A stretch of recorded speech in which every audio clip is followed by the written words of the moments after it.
Hello and welcome back to the Electronic Intifada's live stream for Thursday, July 16th. Thank you for tuning in. I'm Nora Barrows-Friedman here with my colleagues Ali Abunimah, Jon Elmer, and Tamara Nassar. Asa Winstanley is off today.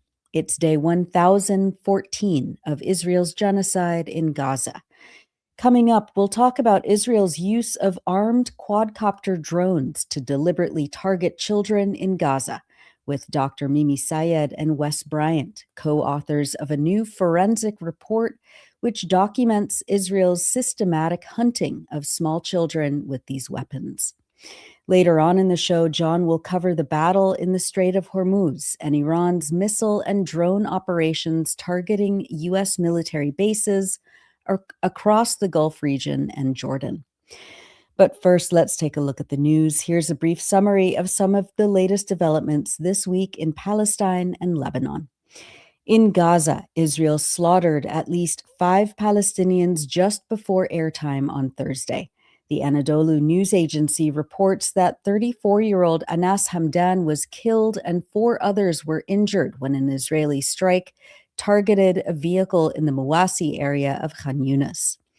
The Palestine Red Crescent Society said 33-year-old Nihad Riyad Arouk was killed when an Israeli drone struck a tent sheltering displaced Palestinians in the port area west of Gaza City. Several others, including children, were injured, a medical source at Al-Shifa Medical Complex told Anadolu. 3 Palestinians were killed in 2 other attacks on Gaza City today. Local reports say that 37-year-old Ibrahim Khattab was killed and 3 others were wounded when Israeli artillery shelled an area in the Zaytun neighborhood. And 2 men, Mohammed Al-Rifi and Suhail Ahabdi, were killed and several others were wounded when an Israeli drone struck an area in the Tufah neighborhood. Israel killed 13 Palestinians and wounded at least 18 others over a 24-hour period on Tuesday and Wednesday in a series of drone strikes, shelling, and gunfire. In the pre-dawn hours on Wednesday, Israeli helicopter gunships targeted a home in the central city of Deir Balah, killing 3 members of the Abu Qasim family, Omar, 33, his wife Asma, 32, and their 6-year-old daughter, Habiba. Their 3-year-old child, Sami, is the sole survivor. He was wounded and suffered moderate burns. He is the latest Palestinian child to be designated WCNSF, Wounded Child No Surviving Family. Journalist Mohammed Abu Riyash captured video footage of Sami being carried near the hospital. According to reports, he was rescued after being found crawling out of the door of their home after the airstrike. Al Jazeera's Moath Al-𝐓𝐿 reported from the funeral in Deir Balah on Wednesday. By the ceasefire, a significant number of Palestinians have been killed since the early hours of this morning as the Israeli army carried out several airstrikes on different areas in the Gaza Strip. What you are seeing behind me is a funeral of 3 family members who have been killed since the early hours of this morning. A father, a mother, and a 6-year-old child who have been killed while they were sleeping in their home in the central Gaza in Deir al-Balah area. Only a 3-year-old child who just survived this attack, and he will be added to a very long list of people or children who just lost their parents and lost their family as a result of these attacks. They are preparing them for burial right now, and they are transferring them to the cemetery at the moment. The momentum of the attacks is increasing day by day as the Israeli army are increasing their attacks on different areas of the Gaza Strip. This is not the only attack that took place this morning, as there is another attack that took place in the west of the Gaza city injured 2 Palestinians. Locals are saying that there is no any ceasefire in the Gaza Strip, and all of the talks about the ceasefire is just an ink on papers. As he said, also on Wednesday, 2 Palestinians, including a child, were injured after an Israeli helicopter gunship struck a shelter for displaced people west of Gaza City, according to the Anadolu news agency. The agency added that Israeli military vehicles opened heavy fire toward what remained of Palestinian homes in the Abu Zaytun area east of Jabalia refugee camp.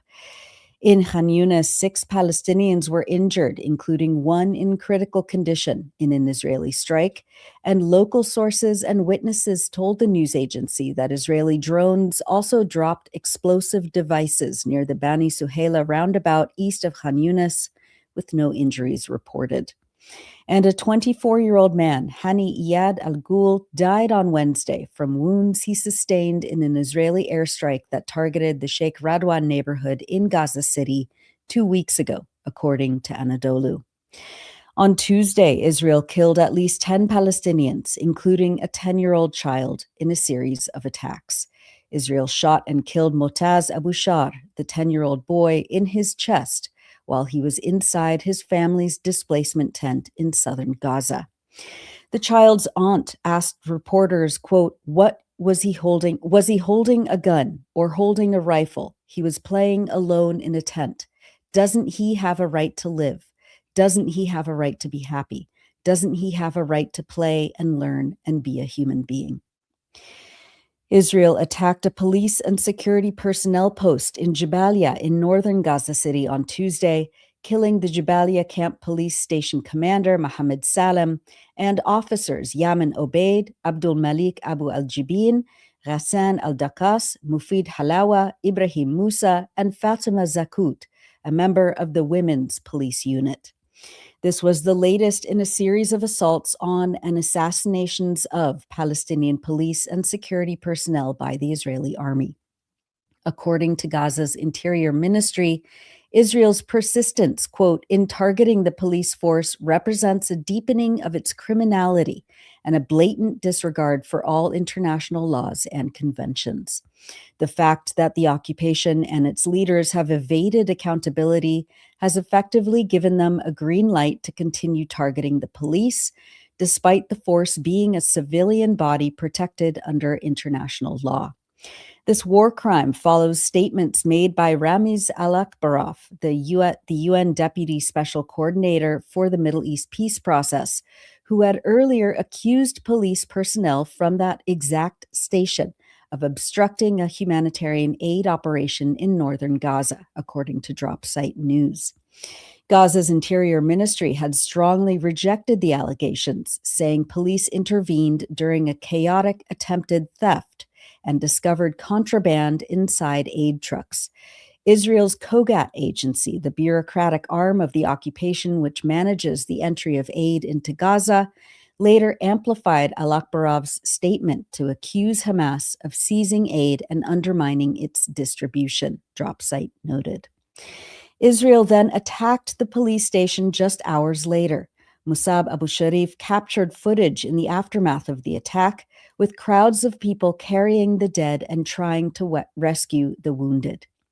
Gaza's Interior Ministry said in a statement on Tuesday that, quote, this raises serious questions regarding the role played by the UN Deputy Special Coordinator, specifically his bias toward the occupation and his provision of cover for its crimes against the police force. Quote, we affirm that the police force is carrying out its duty to serve the citizens of the Gaza Strip in accordance with Palestinian law, and it is fulfilling its role in supporting the population amidst the catastrophic conditions the Strip is enduring due to the war of extermination. Nearly a third of Gaza's 10,000 civil police officers have been murdered by Israeli forces, including a large percentage who were killed on the job, Drop Site noted. The Wafa news agency reported that a Palestinian man was killed in an Israeli strike in Khan Yunis also on Tuesday. An Israeli armed drone fired a missile at a civilian vehicle and a horse-drawn cart in the central Gaza Strip on Monday evening, injuring several Palestinians, Wafa reported. On Sunday, Israeli soldiers shot and killed an 8-year-old girl, Tala Joma Abu Matar, west of the Nuseirat refugee camp in central Gaza. According to reporter Bassem Al-Habel, who filmed Tala's mother grieving over her body, which was wrapped in a blue shroud, Tala was inside her displacement tent and was killed by a bullet fired into the tent from a gun mounted on Israeli cranes positioned east of the area. On Sunday, Israel fired 4 consecutive missiles at a home in Gaza City. Reporter 𝐓𝐡𝐞 𝐄𝐥𝐿 filmed the attack.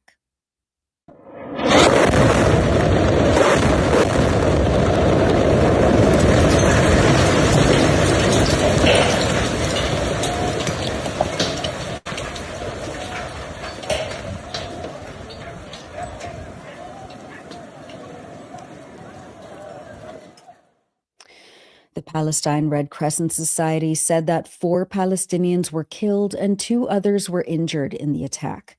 A Palestinian man also died of wounds he sustained from Israeli fire days earlier, east of the Burej refugee camp in central Gaza, according to medical sources speaking to the Anadolu news agency. Another Palestinian succumbed to injuries from an Israeli drone strike east of Khan Yunis in southern Gaza, and 1 more Palestinian was killed and 5 others were wounded in Israeli fire targeting tents sheltering displaced people in Al-Mawasi in Khan Yunis. Meanwhile, the Israeli army continued to demolish Palestinian homes and structures in areas under its control south of Khan Yunis and east of Gaza City, according to witnesses. On Saturday, Anadolu reported that 2 Palestinians were killed in Israeli attacks in the southern and central Gaza Strip. The news agency said that the body of 22-year-old Amr Abu Shabab was brought to Nasser Hospital in Khan Yunis after he was killed in an Israeli drone strike north of the city. The drone fired at least 1 missile at the young man while he was walking in the area on Saturday morning. Meanwhile, 1 person was killed and 3 others were injured in the Nuseirat refugee camp after an Israeli drone struck a civilian vehicle. According to an Anadolu correspondent citing eyewitnesses, an Israeli drone fired at least 4 missiles at the vehicle and its surroundings.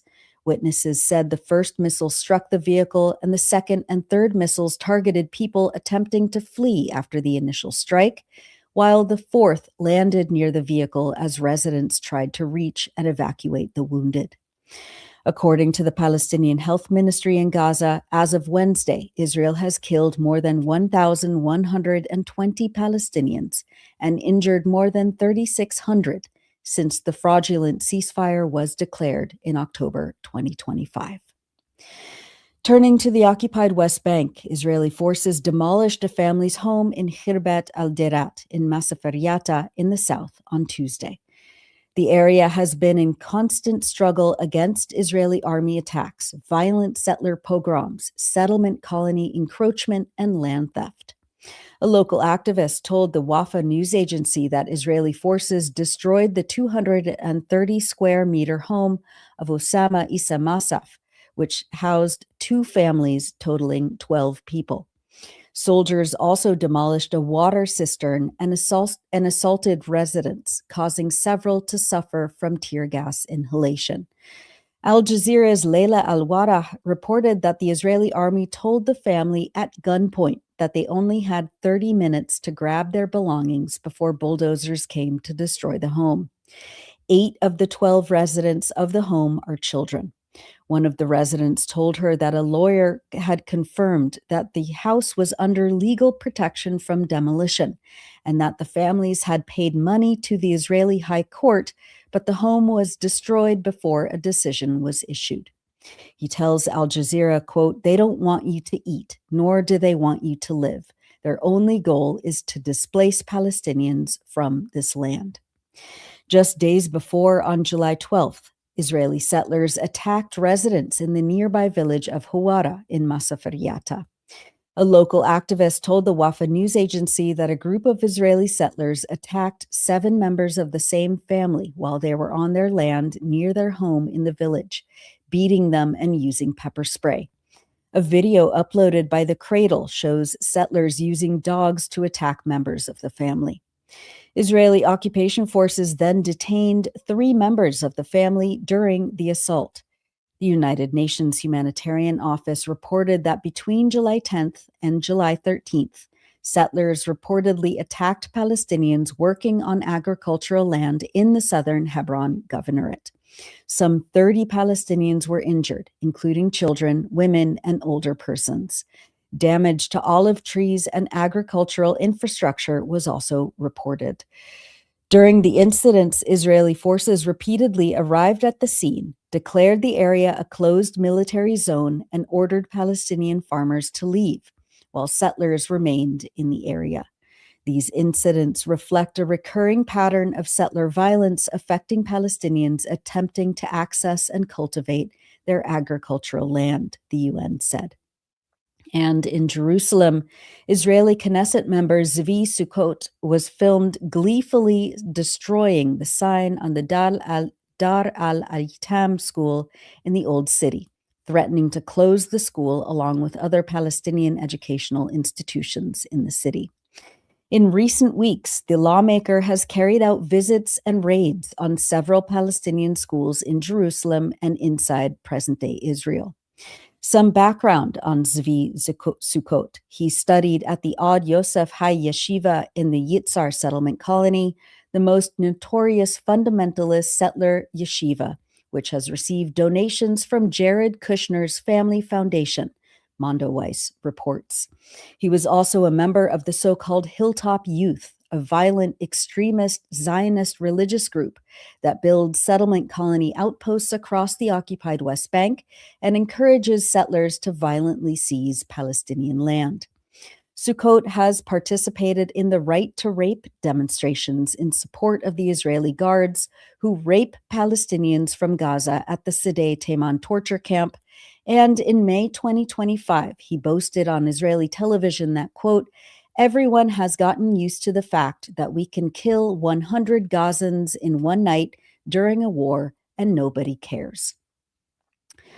In Lebanon, our contributor Roqayah Chamseddine reports that the South is continuing to face waves of Israeli attacks, including airstrikes, artillery fire, and systematic destruction within residential areas. She filed this report for the Electronic Intifada on Wednesday evening.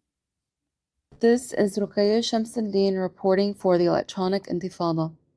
Israeli occupation forces have intensified their scorched earth tactics in southern Lebanon, executing a series of explosions and strikes on an almost daily basis. Significant structural demolitions were recorded in 𝐓𝐡𝐞 𝐄𝐥𝐞𝐿, Houla, Khiam, Dir Siryan, and 𝐓𝐡𝐞. These heavy detonations, which were audible across multiple neighboring areas, signal an expansion of the systematic destruction of infrastructure within these frontline southern villages. Beyond these demolition attacks, Israeli forces engaged in widespread intimidation and direct tactical assaults. Hostile Israeli drones carried out a targeted strike on Nabati al-Fawqa, while artillery fire struck the areas between Adshit and Dir Siryan, the outskirts of Shib'a, and the outskirts of Qunin. Furthermore, incendiary munitions, including white phosphorus, were deployed over Kfar Ramman. The attacks have been accompanied by persistent psychological harassment designed to terrorize local populations. Israeli occupation forces also conducted heavy machine gun sweeps targeting Bayut al-Siyad, Majd al-Zun, 𝐓𝐴𝐡 al-Gharbiyya, and the Sawan region. Additionally, Israeli drones dropped sound bombs over Bayut al-Siyad and the town of Mansouri. In the midst of these Israeli attacks, the Lebanese government has continued with the farce of a so-called framework agreement with Israel under the auspices of the United States. This diplomatic charade relies on the designation of so-called pilot zones, specific frontline villages slated for total structural erasure, which are presented in negotiations as mere tactical adjustments rather than the deliberate destruction of indigenous southern Lebanese life. The architects of this process seek to sanitize the deliberate Israeli depopulation of entire communities, reducing the lived reality of forced displacement and demolition to a logistical item in a high-level security proposal that ignores the daily Israeli attacks occurring on the ground in South Lebanon. That was Roqayah Chamseddine reporting for the Electronic Intifada from Lebanon on Wednesday. We've published many features in the last week, but today we're highlighting excerpts from our engagement photo, Hundreds of Miles Apart, by Aya Al-Hattab, writing from Gaza. She writes beautifully about meeting her fiancé in 2022 at a youth writing program in Gaza City. Their romance was blooming, and they were preparing to be engaged when the genocide began in 2023. Aya writes, quote, "My long pink dress swayed while I did my hair, wearing it down over my shoulders. My twin sister Amal, who gifted me the dress, invited her professional makeup artist friend to get me ready for my big day. It was September 9th, 2025, the date Mohammed, my fiancé, and I had planned to sign our marriage contract, known as 𝐓𝐡𝐞 𝐄𝐥𝐞𝐜𝐿. Mohammed's sister and his father, alongside my father, mother, sister, uncle, and aunt, gathered for the ceremony in my family's rented apartment in Gaza City's Tal al-Hawa neighborhood. When the sheikh came to legalize the marriage, Mohammed joined us, but by video call. Mohammed is in Egypt with his mother and brother. His father, still in Gaza, represented him during the marriage contract. Even though Mohammed couldn't be there in person, the ceremony was still beautiful, and we took family photos afterward. Mohammed and I each took photos on our phones from where we were during the ceremony. We later collaged them together, creating a single memory from two distant places. On February 20th, 2024, my birthday, Mohammed came all the way from Rafah just to see me. It was a very brief meeting. I cried when I saw him walk away. That was the last time I saw Mohammed. Soon after, he told me that he was going to leave Gaza for Egypt. I was happy for him because it meant he would be out of harm's way. But at the same time, it was very difficult to not know when I would see him again. At the end of April 2024, Mohammed, his mother, and brother evacuated shortly before Israel seized Rafah crossing, halting travel in and out of Gaza. I kept telling myself that the genocide would end soon and that we would see each other again and pick up where we left off. But deep down, I was terrified. I was unable to stop thinking that our goodbye on my birthday might have been our last. I kept choosing hope. But week after week, month after month, nothing changed. The genocide did not end, and there was no reunion. Our relationship strengthened despite the distance, and we decided to hold our engagement ceremony on September 9th, 2025. Whenever I look at our collaged photo, Mohammed and I together side by side, each in a separate country, I feel ambivalent. I am grateful that we still had something to celebrate, and heartbroken that one of the most important days of our lives had to be lived apart. Though this wasn't how we had imagined the beginning of our life together, Mohammed and I were elated over our engagement.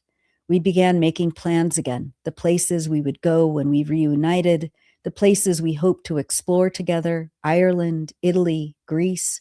We talked about the kind of home we hoped to build someday, a quiet, colorful, and comfortable space filled with shelves of books. We talked about getting a dog. The distance made us hold on to each other more tightly, as if we were both trying to protect what remained of a future we still believed in. A month after our engagement, the October 2025 ceasefire was announced. But once again, nothing truly changed. With travel in and out of Gaza nearly impossible, we are still waiting to reunite. Despite the distance, our days begin and end with one another. Most mornings, Mohammed is one of the first people I speak to. Before either of us starts the day, we check on each other, asking about our plans for the day. At nights, our conversations often linger until we are both too tired to keep our eyes open. Before saying goodbye, we try to pull each other toward the future and away from the uncertainty of the present. We talk about the ordinary moments we have been denied for so long, like preparing and sharing a meal together, walking along the beach, reading together, or simply going on a date. Sometimes we even encourage each other to dream about those future days while falling asleep. Yet the distance is always there. When I wake up, it just takes a few seconds to remember that he is still hundreds of kilometers away. At night, when everything becomes quiet, I often find myself replaying memories of our time together and wondering how different life would be if the war had never happened. Recently, I watched the animated film In Your Dreams on my phone in our rented apartment powered by solar energy. In the film, two siblings travel through their dreams in a surreal quest in search of a mythical Sandman to stop their parents' divorce. The children whisper, "Sandman, please, I call unto you. Grant me my dreams, make them come true."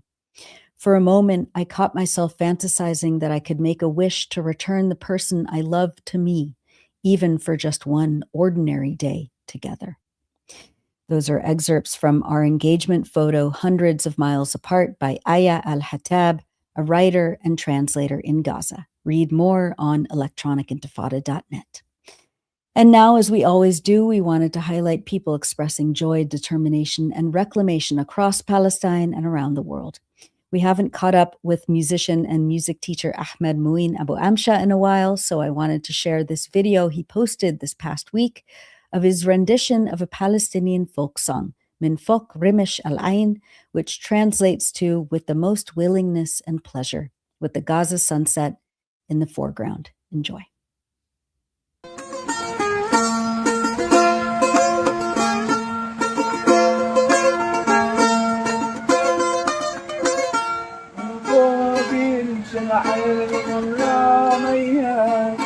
صلوا على النبي العروس غزالي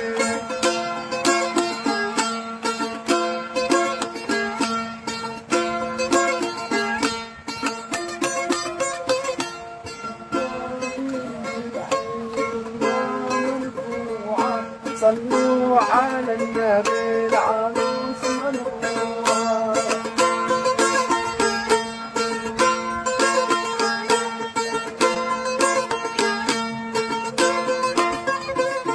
من فوق رمش العين صلوا على النبي العروس غزالي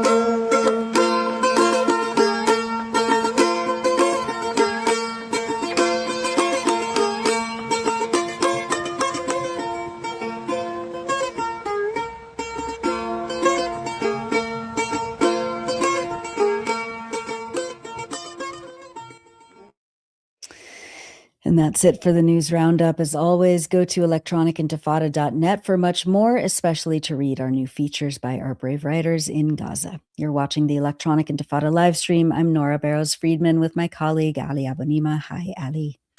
Hi, Nora. Thank you for that incredible report. There's so much going on, and you round it up so amazingly. I know that takes you the whole week. You're working on that the whole week, Yeah. and seeing that beautiful Gaza sunset. Yeah. The skies here in Chicago are also red, but not with a beautiful sunset, with the choking wildfire smoke that is blanketing much of the country. So I hope that people who are watching are protecting themselves as best as they can if they're in the affected areas.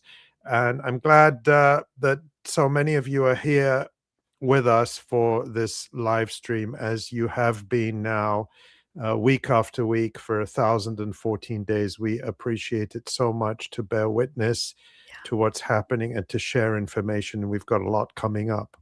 Yeah. As a Californian, I offer my deepest solidarity with people in the Midwest and the East Coast right now, of course. I mean, this is capitalism.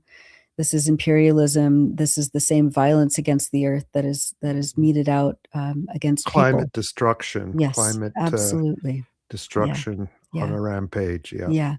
And we see that in a microcosm in Gaza every single day. The destruction of everything life-giving and life-affirming in Gaza, but yet there are people always there are people who are reaffirming life and reclaiming humanity away from those who want to destroy it. So yes, another week, and we keep going, and we keep fighting, of course. And we have a very full show. We interviewed co-authors of a report on Israel's use of quadcopter drones, specifically against children in Gaza. So let's go to that first, and then we'll come back with the rest of the show.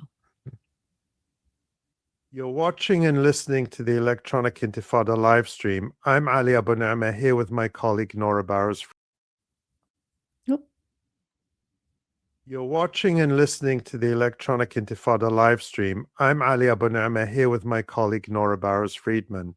According to the Palestinian Health Ministry in Gaza, of the 73,000 confirmed Palestinians killed by Israel since the genocide began in 2023, more than 21,000, nearly a third, have been children. In June 2026, an independent UN Commission of Inquiry concluded that Israel's deliberate targeting of children in Gaza establishes, in part, its genocidal intent to destroy Palestinian society. Our colleague Maureen Claire Murphy writes that the UN investigators found that Israeli forces intentionally inflicted conditions of life on children in Gaza, including deaths due to the lack of essential medical care and deliberate use of lethal force against children in acts that amount to war crimes and the crime against humanity of extermination. The killing of and serious bodily and mental harm inflicted upon Palestinian children was part of a strategy to destroy the biological continuity and future existence of Palestinians in Gaza, the UN investigators include in the 94-page report. The harm of Israel's violence towards children in Gaza will stretch far beyond the duration of its ongoing genocidal campaign, according to the Commission. And the scale and rate at which Palestinian children in Gaza were killed and injured is without precedent in modern conflicts worldwide, according to the Commission, making the coastal enclave the most dangerous place in the world to be a child.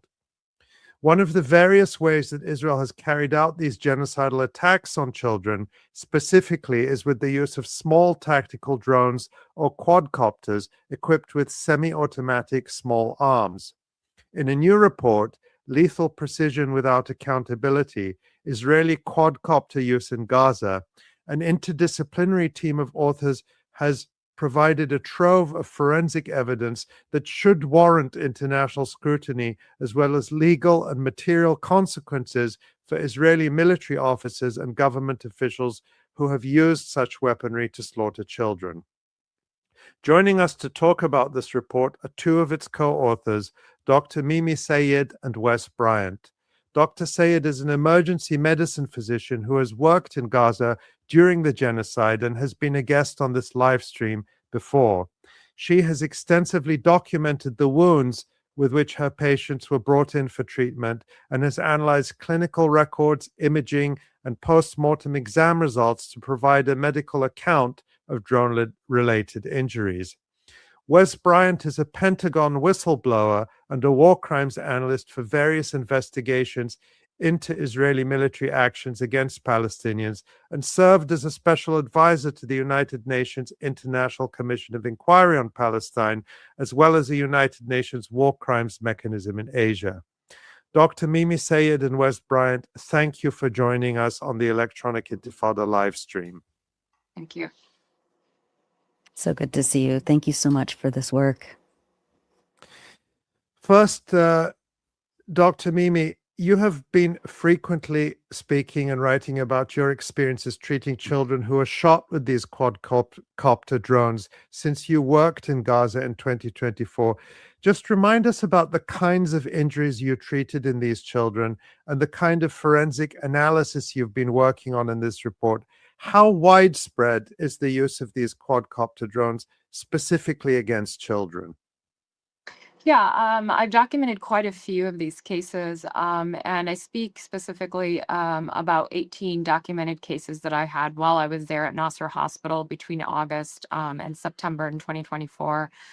These type of injuries, usually it was a child under the age of 12. They would arrive with a single shot, either to the head, the neck, the chest, abdomen, usually arrive dead in the emergency department at Nasser.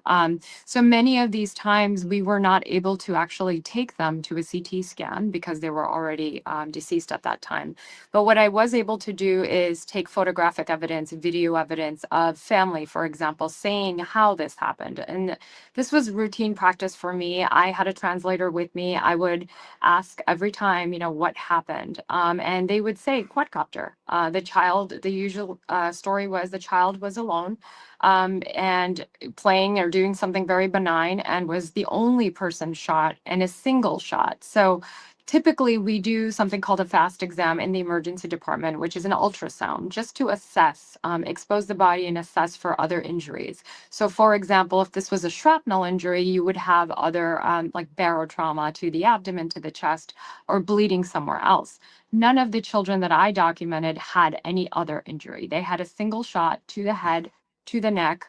And I saw many more than just 18. And I did mention this, we wrote about this. Just the nature, the sheer chaos that ensues during these mass casualty incidents, it's very difficult to document these because we're in the middle of treating. But I was able to document just by myself 18 in that month alone. And some of these children, and 3 of these are discussed, I was able to get a CT scan because we were able to stabilize the child. And we found a single bullet lodged in either the brain or the neck. And those are cases that we discuss in the paper as well. Mimi, I recall that last time you joined us on this live stream, which was about a year ago, you told us about a young girl, Mira, who you had managed to save in Gaza against the odds. And I think she had been shot in one of these incidents. Do you know how she's doing now, and how any of the other children you've treated are doing at this point? Yeah, that was Mira. That's the 4-year-old little girl that was shot by a quadcopter outside of her tent in Al-Mawasi, Khan Yunis, in August of 2024. She actually has been medically evacuated and has gotten treatment in the host country and is doing quite well. She still has a lifetime of healing to do, not just physically, but psychologically. But I'm grateful that her and her mother, who also sustained an amputation, a traumatic amputation from an airstrike after that, she has also received surgery and the medical treatment that she needed since then. And as far as the other children, I do note 2 of the other cases that we discussed, the CT scan, we do talk about kind of how their course progressed during the time that I was there. One of them, unfortunately, was paralyzed, from the neck down because of the gunshot wound that was lodged in her neck. And the other one actually survived as well. So I don't keep in touch with the rest of the family. So I'm not sure how they're doing at this point. I honestly don't even know if they're still alive. Can you talk a little bit about how, what you described? I remember when you first were talking about Mira's case, for example, and you described how these quadcopters, kind of hover around the tents, sometimes go inside or inside buildings, or they can, after a missile strike, the quadcopters will then come as sort of like a double tap sort of attack. Can you talk a little bit about that aspect of the use of these drones and really like the trajectory of these bullets coming from, from above these children down through their skulls or through their abdomens from above? Yeah, and that's, I think Wes can talk more about the ballistics aspect of it. But the UN Commission report that was released on June 23rd actually specifically spoke about the AI technology, the infrared capabilities of detecting, whether it's a child or an adult, and being able to tell what the target is through a tent or through an infrastructure. So, that's not something that I'm the only person, or, Wes and I are the only people who are saying that this is like common knowledge that this technology exists. But most of these children were shot at that angle, that specific angle. And like I said before, they were doing benign things. So there are children, flying a kite. There's children playing soccer. Mira, for example, it was her older sister's birthday that day that she got shot, and her mom and dad were getting ready to bake a cake for her at 8 a.m. in the morning, and she was shot. She was playing with her sisters and she was suddenly shot. So these are all, this is not just, oh, it just happens to be crossfire or collateral damage or anything. You don't, accidentally find single gunshot wounds to the head, to the chest, to the neck of children, young children that are easily identifiable as children. Wes, you're a ballistics expert and you have extensive knowledge of the use of these kinds of drones and the weapons that the Israeli army is attaching to them. Can you walk us through the engineering of these quadcopters, which companies make them, and how precise they are? Meaning, there's a human person behind the controls of these drones, and they know exactly who and what they are targeting, where they are targeting them. Tell us about the engineering of these quadcopters and how they've been used against children in Gaza. Right. Well, these are essentially, to put it colloquially, souped up versions of, what a consumer now can buy here in the States or elsewhere. These drones are so-called quadcopter drones, meaning they have 4 rotors around, each both sides, and they're able to fly at, what we call very low altitudes, within a few hundred feet, extended out from a single soldier operator and his remote controlled device, from anywhere from 1 to 5 to more kilometers, depending on the frequency, the antenna capabilities, and what these are is kind of higher end versions of what you'd get on the consumer scale, that are also affixed with more advanced technologies to be able to make them weapon systems. So one of the technologies being, in the case of these, what we call sniper drones, the ability to attach weapon systems to the bottom of the drone. And those weapon systems can be anywhere from, bomblet dispensers to a rifle carriage, to even pepper spray dispensers, which they've used in Gaza to disperse crowds, as witnessed by my friend and colleague Anthony Aguilar, who was on the ground with the so-called Gaza Humanitarian Foundation. And in the case of a rifle carriage, you're going to have either what's called a 7.62 or 5.56 caliber, a NATO round that's used by the U.S. and NATO nations, as well as Israel. These are standard rounds, in the rifles used by ground soldiers. And these rifles are then affixed to the bottom of the drone, and they're on this stabilization platform, as well as a gimbal, to where they can have 360 or near 360 degree capability, up, down, right, left. And then there'll be some level of advanced targeting system, electro-optical camera, possibly likely thermal cameras, and then ability to actually target remotely from the drone operator's remote control capability. And he'll have a heads-up display as well, where the soldier's both operating this drone and then operating with a weapon system, the rifle, that's affixed to it. This kind of remote firing capability is not new or unique. It's been affixed to the military vehicles for years now. The new aspect of this is affixing this to very small quadcopters and having the capability to have a rifle affixed to the bottom of that quadcopter. And now, what that enables is a single soldier, a very small team, to have this dedicated, what we call organic unmanned aerial vehicle that's able to be used within close range of where they're operating. And that's also able to get very close to enemy forces and conduct, and in this case, civilians, and conduct intelligence, surveillance, reconnaissance operations, and then, lethal kinetic force. Wes, we've seen these types of tactical drones being used by Hezbollah in Lebanon to great effect against Israeli military personnel and military vehicles. We've also seen these drones really coming to the fore in Ukraine, being used by both Ukrainian and Russian forces.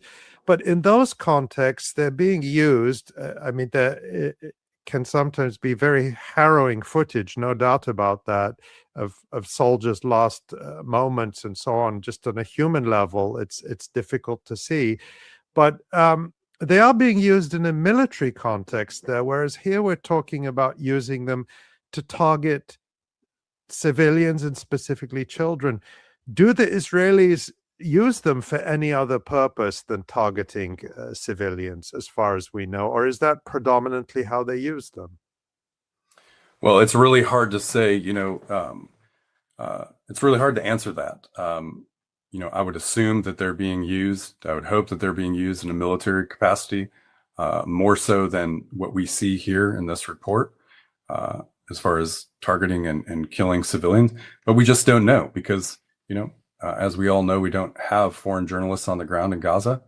And then journalists who are on the ground are consistently targeted by the IDF. So we just do not have good enough reporting to answer that question. What we do know is that a very disproportionate number of civilians and children are, by all evidence we've gathered, being targeted by these drones, and targeted in a manner that suggests, not what's commonly thrown around as, fog of war mistakes or accidents or incidents. Clearly very intentional. I pointed out previously that these drones can get in, very close to a target area and be hovering overhead. I'll go back to August of last year, strike against the stairwell of the Nasser hospital that killed 5 journalists, one of them a Reuters journalist, and as well as first responders and aid workers. Well, the first strike, which was from a tank, an Israeli tank, 120 millimeter round, struck a camera, a news camera, and the camera operator. The second strike came 9 minutes later, and that was after a quadcopter was hovering overhead, watching all of the first responders, the additional, the medics, the additional journalists that showed up on scene, and then another round hit.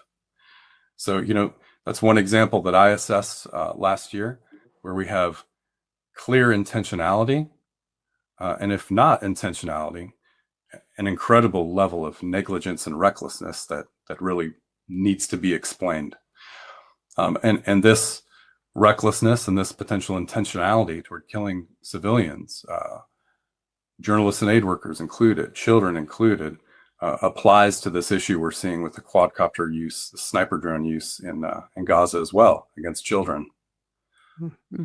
And, as we know, Israel uses Palestine and generally in Palestinians in Gaza in particular as kind of an experimental ground for their various weapons, which they then market around the world as battle proven or field tested.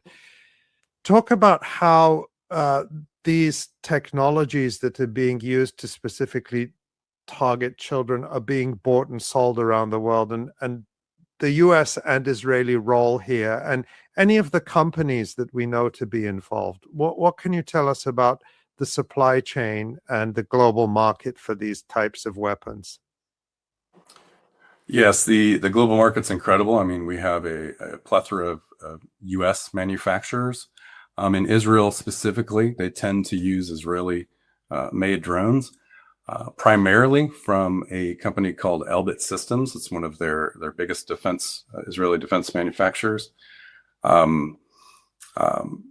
They've also used drones. We see drones from what's called Duke Robotics, which is as well an Israeli affiliated company. And then cheaper drones coming out of China from companies such as DJI, Autel Robotics.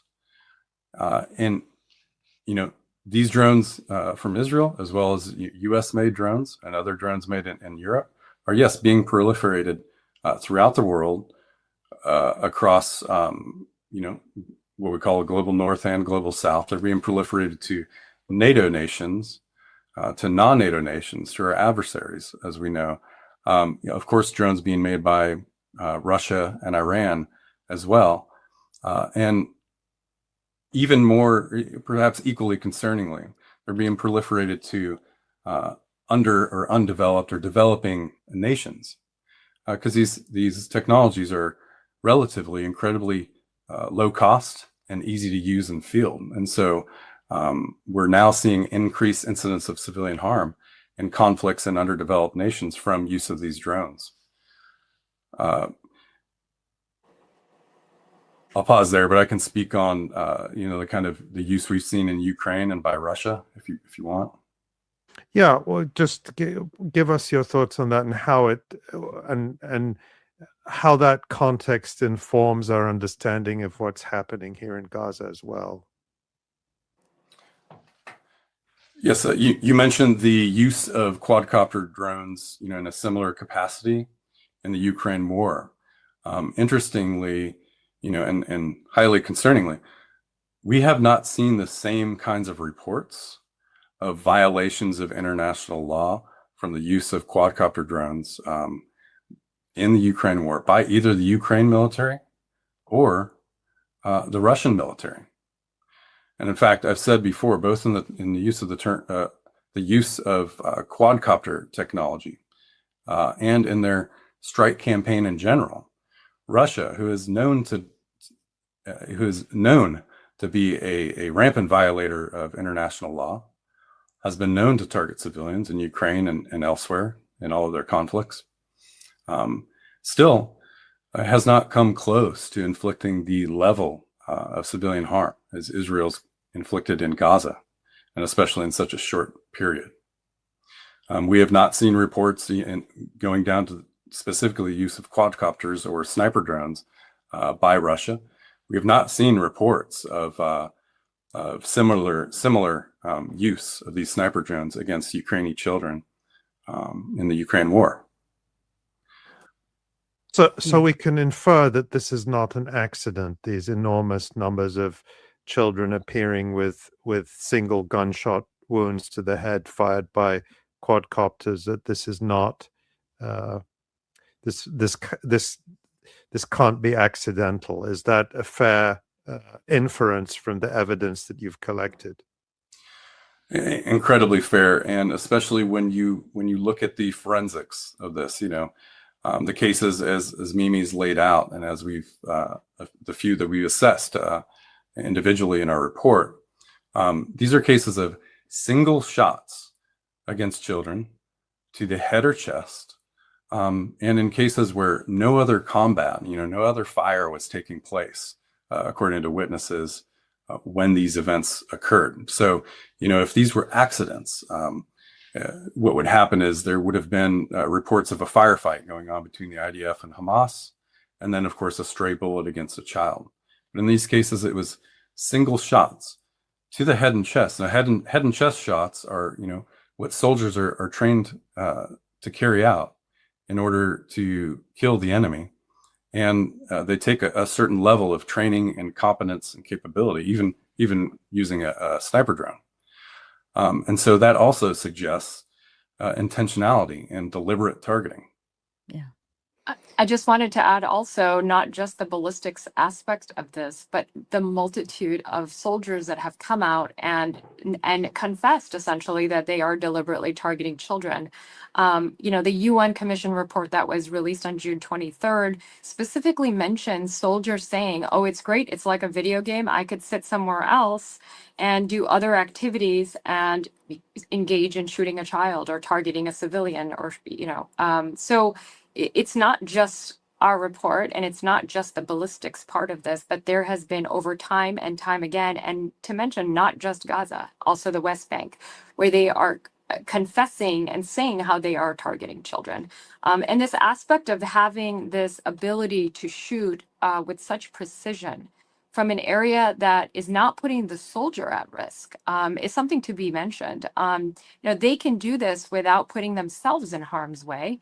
It kind of gives it an aspect of cognitive dissonance, but just makes it so much easier to target a child, a defenseless child. And Right. in that, no, go ahead. I could speak to some issues of misidentification quickly if you want to as well. Sure.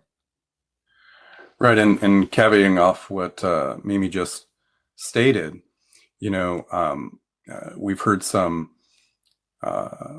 arguments regarding, the potential for misidentification of these children as combatants. But I'll say, without doubt, that's highly improbable. Even using our higher end, what we call strategic drones, our Reaper, our Predator, or in Israel's case, the Hermes drone, that flying at 20,000 feet. We can, in most cases, easily distinguish on the battlefield using the cameras that are available between adults and children, especially young children, as most of these cases are. These are cases from toddlers up to preteen children in most cases. And so now when you look at the use of quadcopter drones, as I've stated, these are a few hundred feet in altitude above a given area, and they're looking down with advanced electro-optical, color HD cameras, and that drone operator can easily distinguish between an adult who would be a combatant and a child.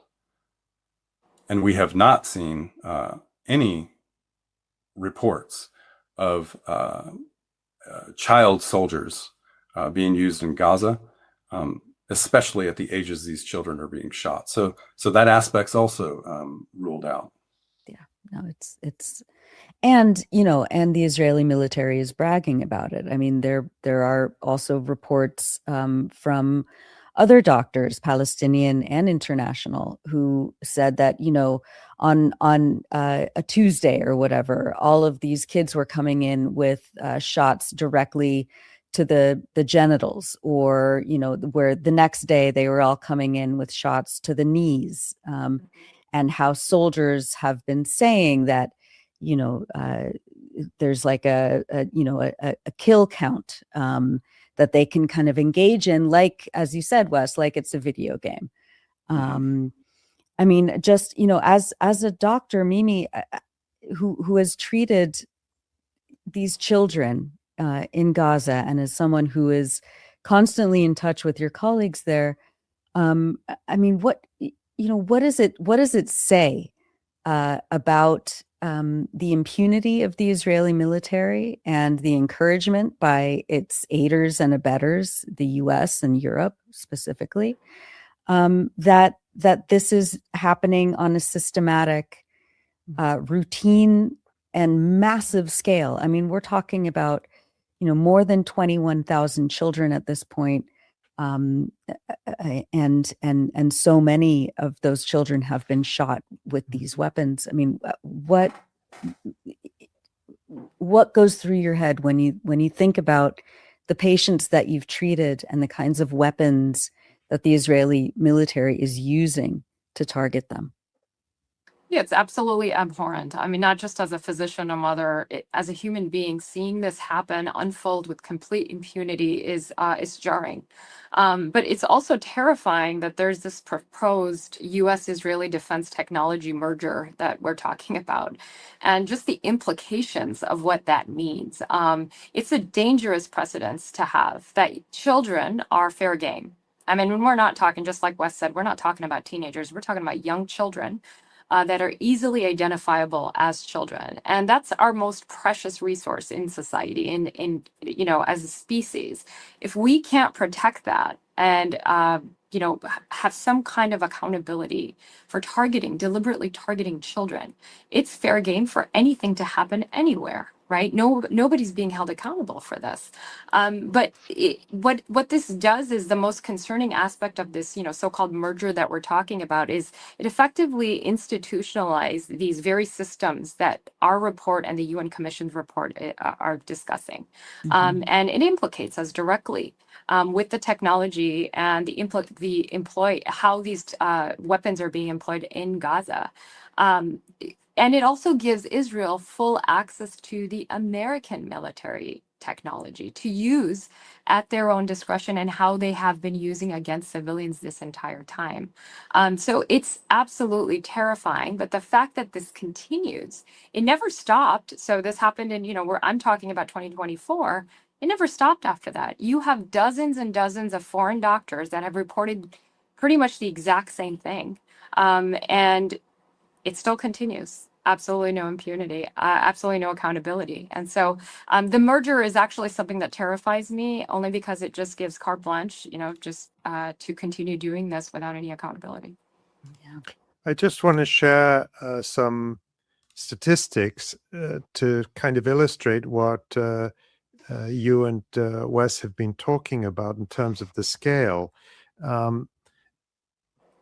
Save the Children published an analysis in May of 2026. So this is very recent, just about 2 months ago, of child casualties in the war in Ukraine. And they found that between February 2022 and May of 2026, so a period of full-scale war over 4 years, a total of 791 children have been killed in Ukraine, a country that is multiples the size of Palestine or Gaza, population of tens of millions. Of course, 791 children is 791 children too many, but you compare that to 21,000 confirmed child deaths in Gaza in less than 3 years out of a population of just 2 million people. And I think that really illustrates the that this is happening in a context where US politicians and of course Israeli leaders claim that no military in the world is more careful and takes more pains to avoid civilian casualties. With that in mind, I want to come to sort of our closing question, which is what you're hoping to achieve with this important and informative report, Lethal Precision Without Accountability. Who you're hoping will read it, and what you hope will come out of this. Who's the audience, and how do you hope it will help bring accountability? And you can, either or both of you can take that. I can start, and Wes, you can add to it. I think originally when I approached Wes and Cobb to do this article, my intention was not only to expose the things that I've seen, but also to have their expertise in analyzing the data that I had, which basically has been corroborated by the UN Commission report independently. But aside from that, I think that a couple of different things, but accountability for the actions that have already been committed, I think that's incredibly important. Because without that, this will continue. And then secondly is I hope to get the attention of policymakers, of the military, leaders, and just the world in general to show that this is not just, this just happened to be the case when I was there. This is something that's been globally described by dozens of foreign doctors, but now, military experts, U.S. officials, previous U.S. officials. And so the legal analysis that's included in this, that was done very well by Charles Blaha in our article, one of our co-authors. Like I said before, this sets a very dangerous precedent. It's terrifying for the future of where this is headed. If it's allowed to happen in one part of the world, it can extend to any other part. And I wanted to mention about the 21,000 of children. That's due to military violence. That is due to direct military violence. And we don't know the number because unlike the Ukraine, where there is a system, a way of actually officially calculating and counting those casualties, Israel does not allow that to happen. And it is a lot easier to place a mechanism of death, like through starvation and the blockade of medications and healthcare workers, denial of healthcare workers like myself who have been banned from entering Israel. It is a lot easier to instill death in a large population this way. So we actually don't know how many children have died, but also are continuing to actively die as we speak because of these cruel blockades. Yeah. Yes, and to caveat off of Mimi, I'll say bluntly, Israel has been carrying out state terrorism in Gaza, Lebanon, and elsewhere, and it's important. Really, it's imperative for people that have the capability, the insight, people who were firsthand witnesses like Mimi, to speak out and become a voice for the voiceless, truly, because that's what the Palestinians are. I don't think we have much hope that things are going to change as far as U.S. policy toward Israel under the Trump administration, and there really wasn't as much more hope under the Biden administration, although we were on a steady path toward that end. But the hope is, once administrations change out, that, as Mimi pointed out, this defense alliance with Israel that's developing, these joint operations we're now doing with Israel, and then our continued complicity and support, both materially, ideologically, politically, of Israeli military operations in Palestine and elsewhere, really ceases. And we hold Israel and the Israeli military and government to account. And then most importantly, we remediate, we help, we redress, and we help develop Gaza and the Palestinian civilian population. Yeah. Well, I think you're probably right that there's not much hope with this administration, but I think there is hope in the sea change in public opinion we've seen in this country and around the world. And I think this type of information and research helps to consolidate and expand that knowledge among the public, and that's really important. And we're very grateful to both of you for your work on this and for speaking to us today. Dr. Mimi Sayed, you are an emergency medicine physician who has worked in Gaza during this genocide, and Wes Bryant, you are a Pentagon whistleblower and a war crimes analyst for numerous investigations into Israeli military actions against Palestinians, and you did serve as an advisor to that United Nations International Commission of Inquiry. You are both co-authors, once again, on that important report, Lethal Precision Without Accountability, Israeli quadcopter use in Gaza, which people can search for and read, and we encourage them to do so. And we're so grateful to both of you for joining us today. Thank you. Thank you for having us. Thank you both so much.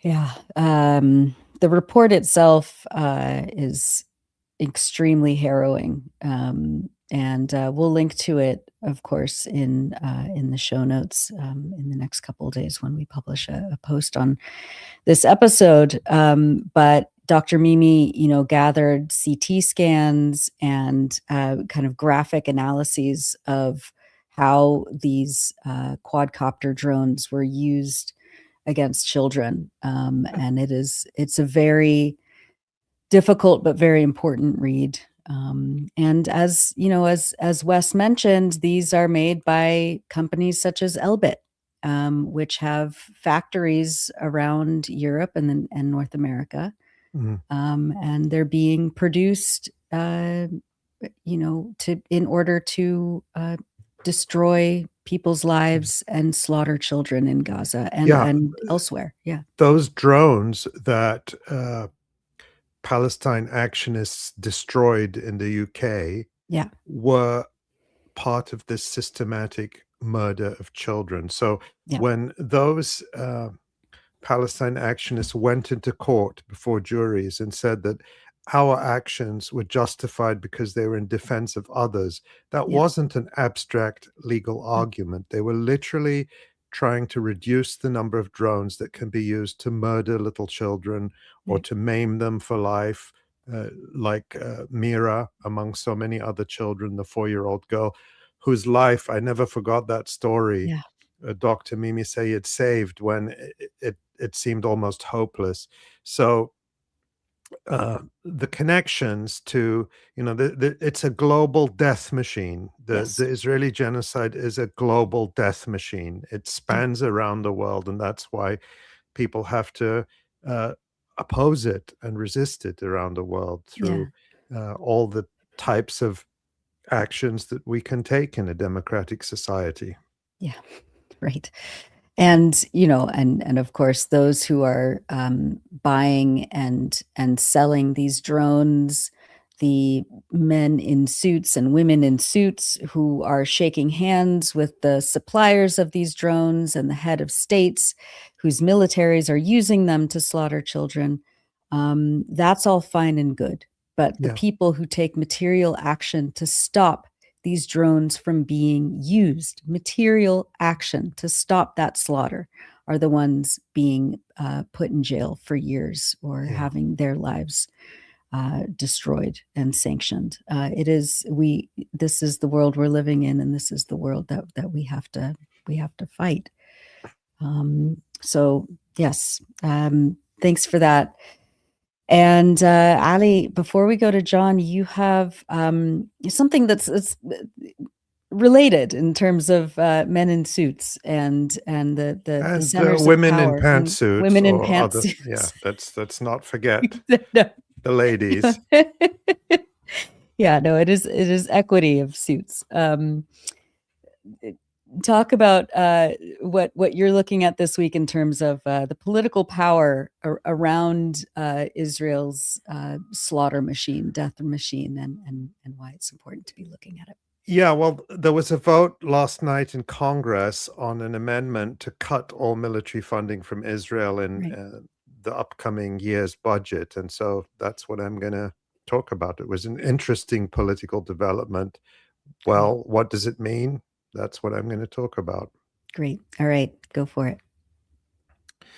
Well, just a reminder, you're watching and listening to the Electronic Intifada live stream. I'm Ali Abunimah. On Wednesday evening, the U.S. House of Representatives voted by 314 to 104 to reject an amendment that would have eliminated the $3.3 billion in annual U.S. military financing for Israel from next year's budget. The amendment was sponsored by Representative Thomas Massie, a Kentucky Republican and longtime opponent of foreign aid and a critic of Israel's genocide. Massie was defeated in a primary election recently after the powerful Israel lobby group AIPAC targeted him with record spending, but he, of course, gets to serve out his term until January. Massie was the only Republican to support his own amendment. It received its other 103 votes from Democrats. 98 Democrats opposed it, and 10 voted present. In other words, more Democrats voted to end the aid to Israel than to preserve it, while a majority of the Democratic caucus either supported the amendment or refused to oppose it. This was not, however, a clean vote exclusively focused on military aid. The amendment specifically removed the $3.3 billion of military funding, but it also stated that none of the money in the entire spending bill could be used for Israel. Some Democrats used that as cover to oppose the amendment, saying it could affect diplomatic and humanitarian spending, including assistance for Palestinians. Republicans allowed Massey's amendment to go to a vote while refusing votes on narrower amendments from Democrats Rashida Tlaib and Delia Ramirez that would simply have removed the $3.3 billion in military financing. It was therefore designed partly as a political trap for Democrats, but still, it gave representatives a clear opportunity to vote against arming Israel, and 103 Democrats took it. AIPAC celebrated the amendment's failure, but the pro-Israel lobby group was clearly rattled. It called the vote a dangerous signal. The vote also exposed splits in the Democratic Party leadership. Minority Leader Hakeem Jeffries and Democratic Caucus Chair Pete Aguilar voted to preserve the military aid to Israel. Democratic Whip Catherine Clark supported the amendment, as did, surprisingly, former Speaker Nancy Pelosi. Clark said Israel should not receive a blank check, while Pelosi called the amendment ill-conceived, but said she voted yes for the message that it sends. Progressive Caucus Chair Greg Casar urged his members to support it and put out this video before the vote to explain why. Tomorrow, here in the United States Congress, there will be a vote on an amendment to cut the $3.3 billion in taxpayer money we send to the Israeli military for weapons. And I will be voting yes on that amendment. It is past time for us to end this kind of military aid that the Israeli military has been using to commit atrocities and a genocide in Gaza, killing innocent people in Lebanon and beyond. And the Israeli government helped drag us into this war with Iran, which has been devastating for many innocent people and has been against the national security interests of our own country. And so that's why I'm going to be voting yes on this important amendment. Other so-called progressives, Alexandria Ocasio-Cortez, Ilhan Omar, Rashida Tlaib, Pramila Jayapal, and Maxine Waters also voted yes on the amendment, meaning they voted to cut aid to Israel. So did lawmakers with more conventionally pro-Israel records, chief among them Nancy Pelosi, of course, but there are others. The amendment failed, and therefore it didn't change policy in any way, which might be why some of them felt it was safe to support it. But the vote is still significant. Democrats are not courageously leading a break with Israel. They are being dragged kicking and screaming toward one by public revulsion at Israel's genocide in Gaza, the ongoing aggressions against Lebanon and Iran, and primary defeats for pro-Israel incumbents dealt to them by an electorate increasingly hostile to unconditional support for Israel.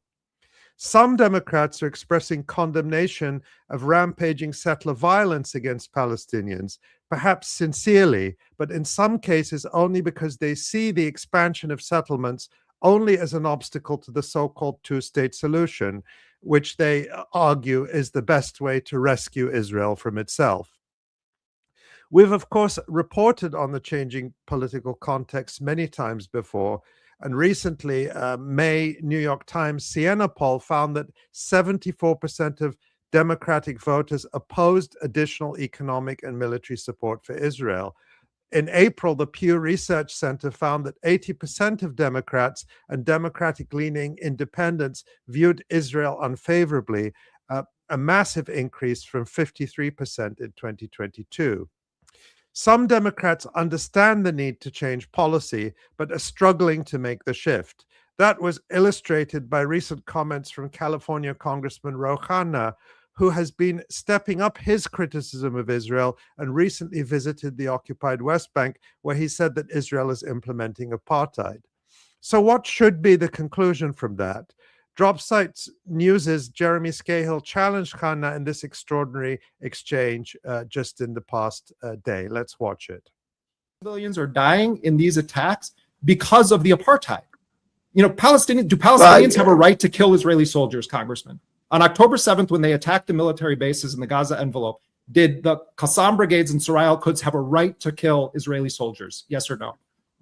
Who On October 7th, did Palestinians have a right to attack Israeli military bases in the Gaza envelope? Yes or no?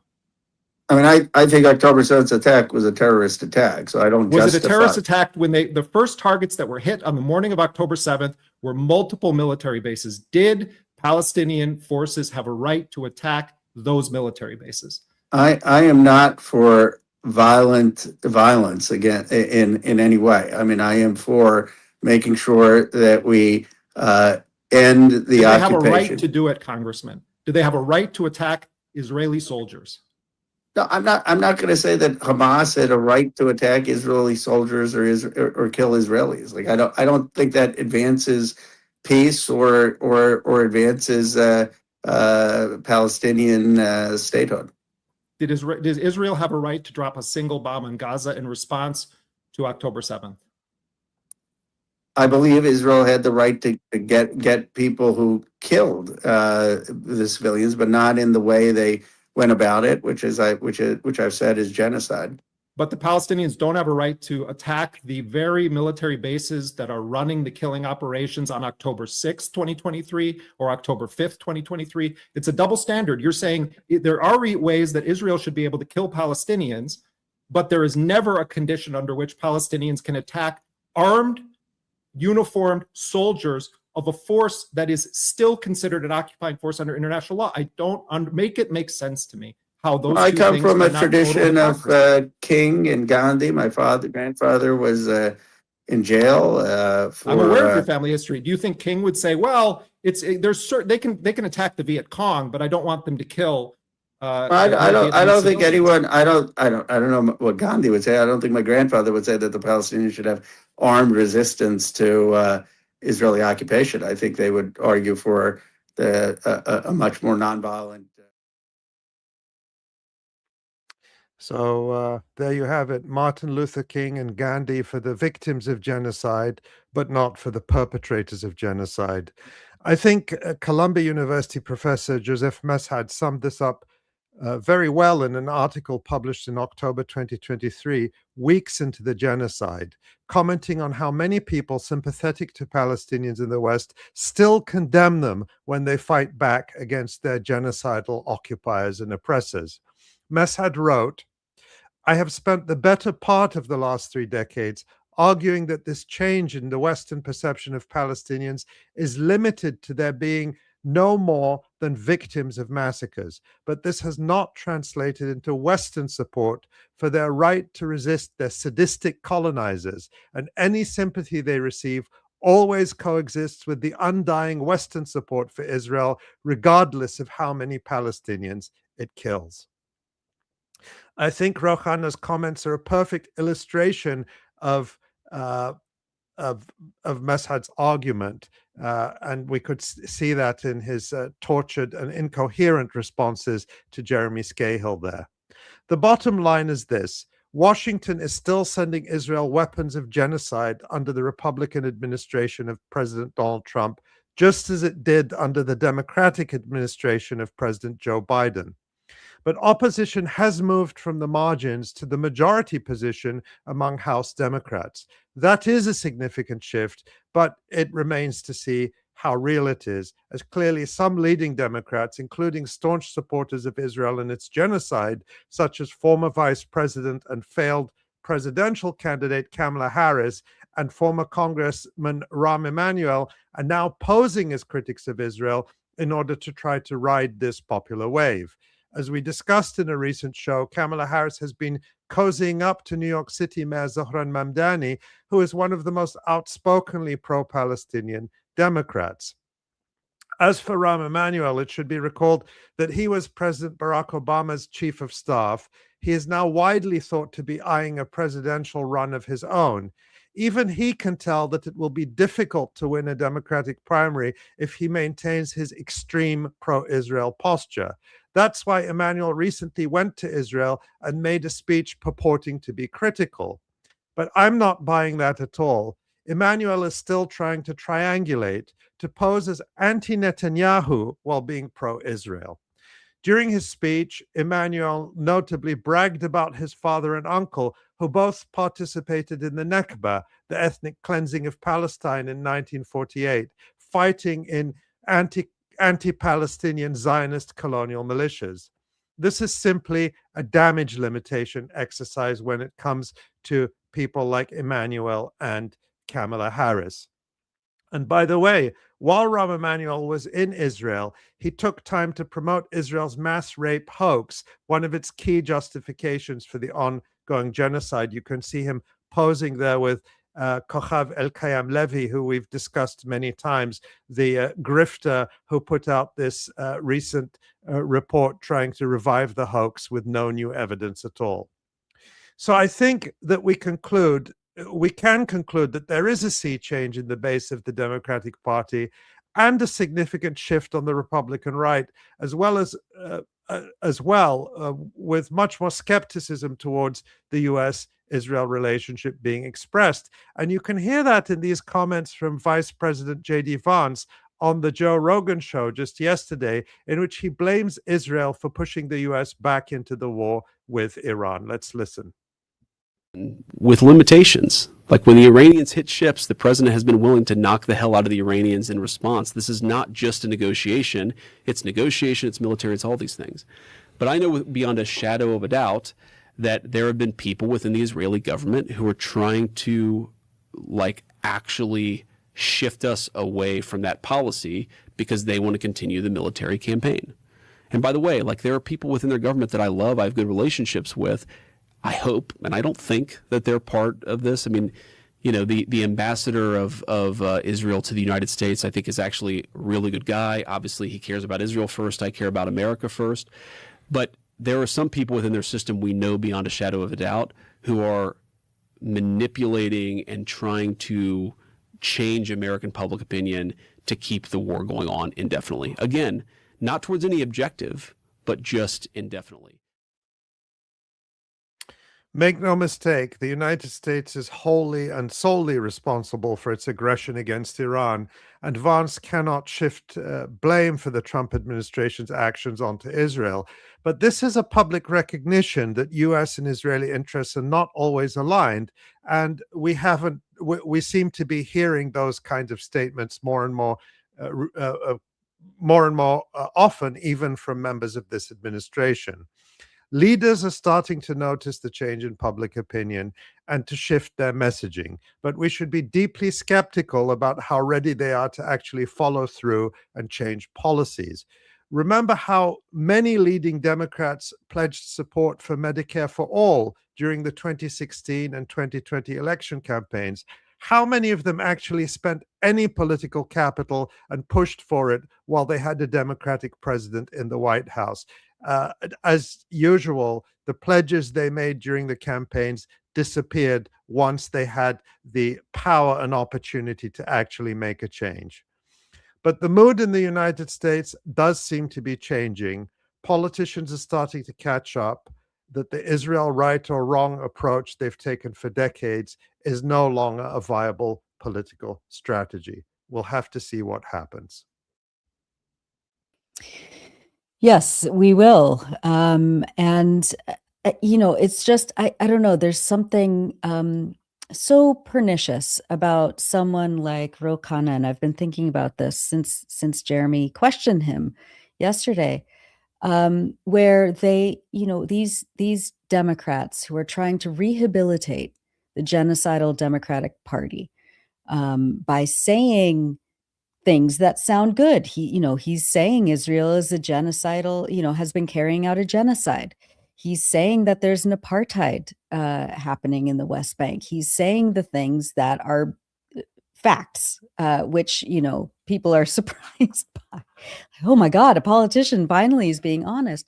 But then when it actually comes down to it, and you could see during that questioning by Jeremy yesterday, that what he wants is what both the Democrats and the Republicans have always wanted for Palestinians, which is to remain victims, defenseless victims. All they can do is suffer, and suffer in silence, and suffer with big smiles on their face. That is what people like Roqayah want for Palestinians. And yesterday, after he was being rightfully raked over the coals for this position, he doubled down. He tweeted, "Any fair person watching would see I disagreed with 𝐄𝐥𝐿 again and again." He's being defensive of his positions. "And I called Hamas a terrorist organization and said I did not believe that violence against Israeli soldiers or civilians is justified. I am for nonviolence and a just peace." Only for Palestinians. Again, Jeremy pointed out that Palestinians have done all the things that he thinks, they should do in terms of whatever nonviolent civil disobedience he so he has so much affection for, which is the Gaza Great March of Return in 2018, when hundreds of people were killed, when medics were sniped. This was a quote unquote nonviolent civil disobedience action by thousands and thousands of Palestinians trying to tell the world that they are living in a concentration camp and all they want is to return home to the land and the properties that they were expelled from in 1947 and 1948. And they were met with absolute silence and condescension by the likes of, Democrats like Roqayah, or outright ignorance. He didn't even know. He pretended he didn't know. And all sorts of other liberal commentators, the Thomas Friedmans, the Nick Christophs, who for years have been telling Palestinians, be like Gandhi and the whole world will stand with you. That's and right. They said, okay. And then they organized the Great March of Return and were systematically murdered and maimed by Israeli military snipers. And nobody stood with them. Nobody stood with them. Yeah. And Roqayah, how lovely that he tells us in these circumstances that he's for Martin Luther King and Gandhi, and his grandfather marched with Gandhi. Well, that wasn't his response when Russia sent troops into Ukraine in February 2022. On the contrary, he fully supported the right of Ukrainians to use military violence to resist the entry of Russian troops.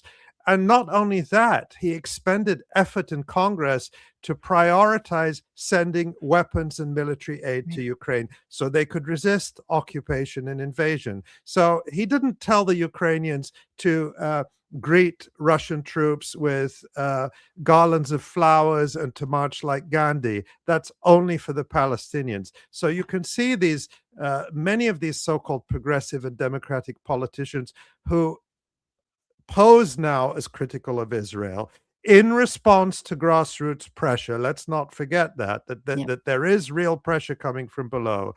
They still have their own Palestine exception. That's right. Palestinians are the only people who must die quietly and photogenically, suffer and die quietly, but never fight back. That's right.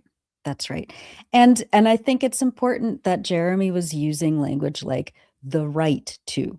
And we're talking, Roqayah is so infatuated with international law and legal standards and the rights of people and all of this. Palestinians have the legal right under international law to resist their illegal occupation and those who are carrying out violence against them. Whereas Israel, of course, as the occupying power, if you want to talk about international law, as much merit as international law has these days, which is not much, Israel does not have the right to carry out a genocide, expel people from their land, take Palestinians from inside the so-called occupied territories and transfer them into death camps inside present-day Israel. Yeah. Israel does not have the right to slaughter children, to use drones, to target children, to deliberately starve people. Israel has no right to do anything that it's ever done since the inception, and yet Palestinians cannot ever take up arms And against all their these occupiers. politicians, even Roqayah, who was saying that Israel has a right to go after the people who carried out October 7th, but doesn't think they did it the right way.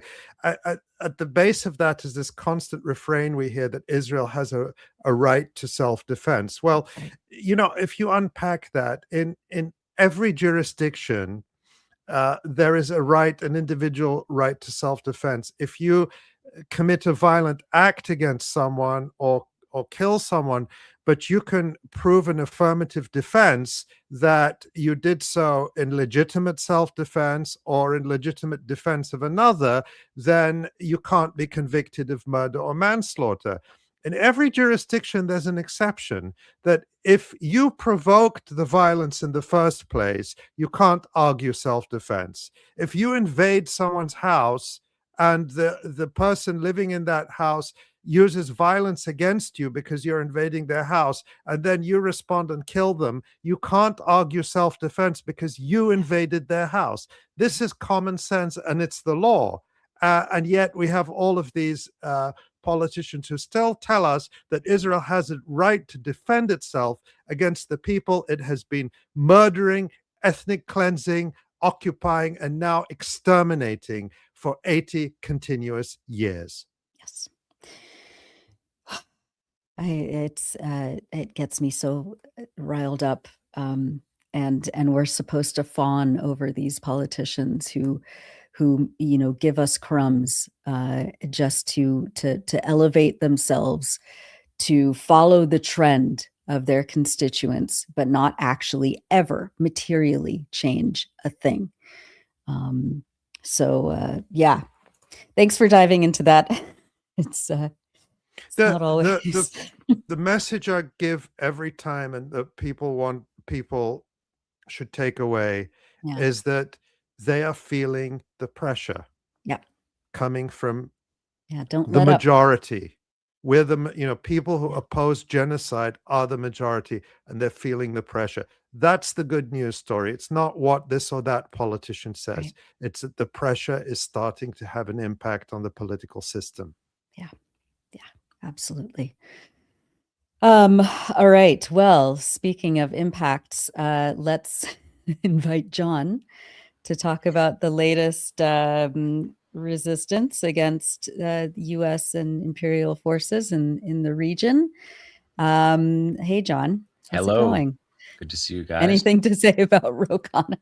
I mean, I thought it was great what Jeremy did, and it's super basic. And when you watch that, you're just like, I mean, Jeremy's obviously brilliant, but anyone could do that. Yeah, this is like basic journalism. And it just never happens. And when you're watching it, you're like, well, I've never seen this before. It's just... Well, we do it all the time, in terms of what we say, but those people never come on our show. No. Maybe we should start inviting them. I think we should see what happens. Amazing. All right. Well, it's been a busy week. The Memorandum of Understanding is, officially DOA. You're going to walk us through what's been happening. The U.S. has, of course, been once again hitting hospitals in Iran, and Iran has retaliated with hitting U.S. military bases around the region and in Jordan. So, Jon, let's turn to you and have us bring us up to date. Go ahead, Ali. Take it away, Jon. All right. You are watching and listening to the Electronic Intifada. I am Jon Elmer. This is the Resistance Report on day 1014 of Israel's genocide in Gaza, and it's day 139 since the U.S. and Israel launched war on Iran. I am reporting this on the afternoon of Thursday, July 16th. Of course, things are always moving quickly. We are going to start with the Strait of Hormuz here with the maps, as always. And just to point out that the Strait of Hormuz was entirely open on February 27th, the day before the U.S.-Israeli surprise attack on Iran.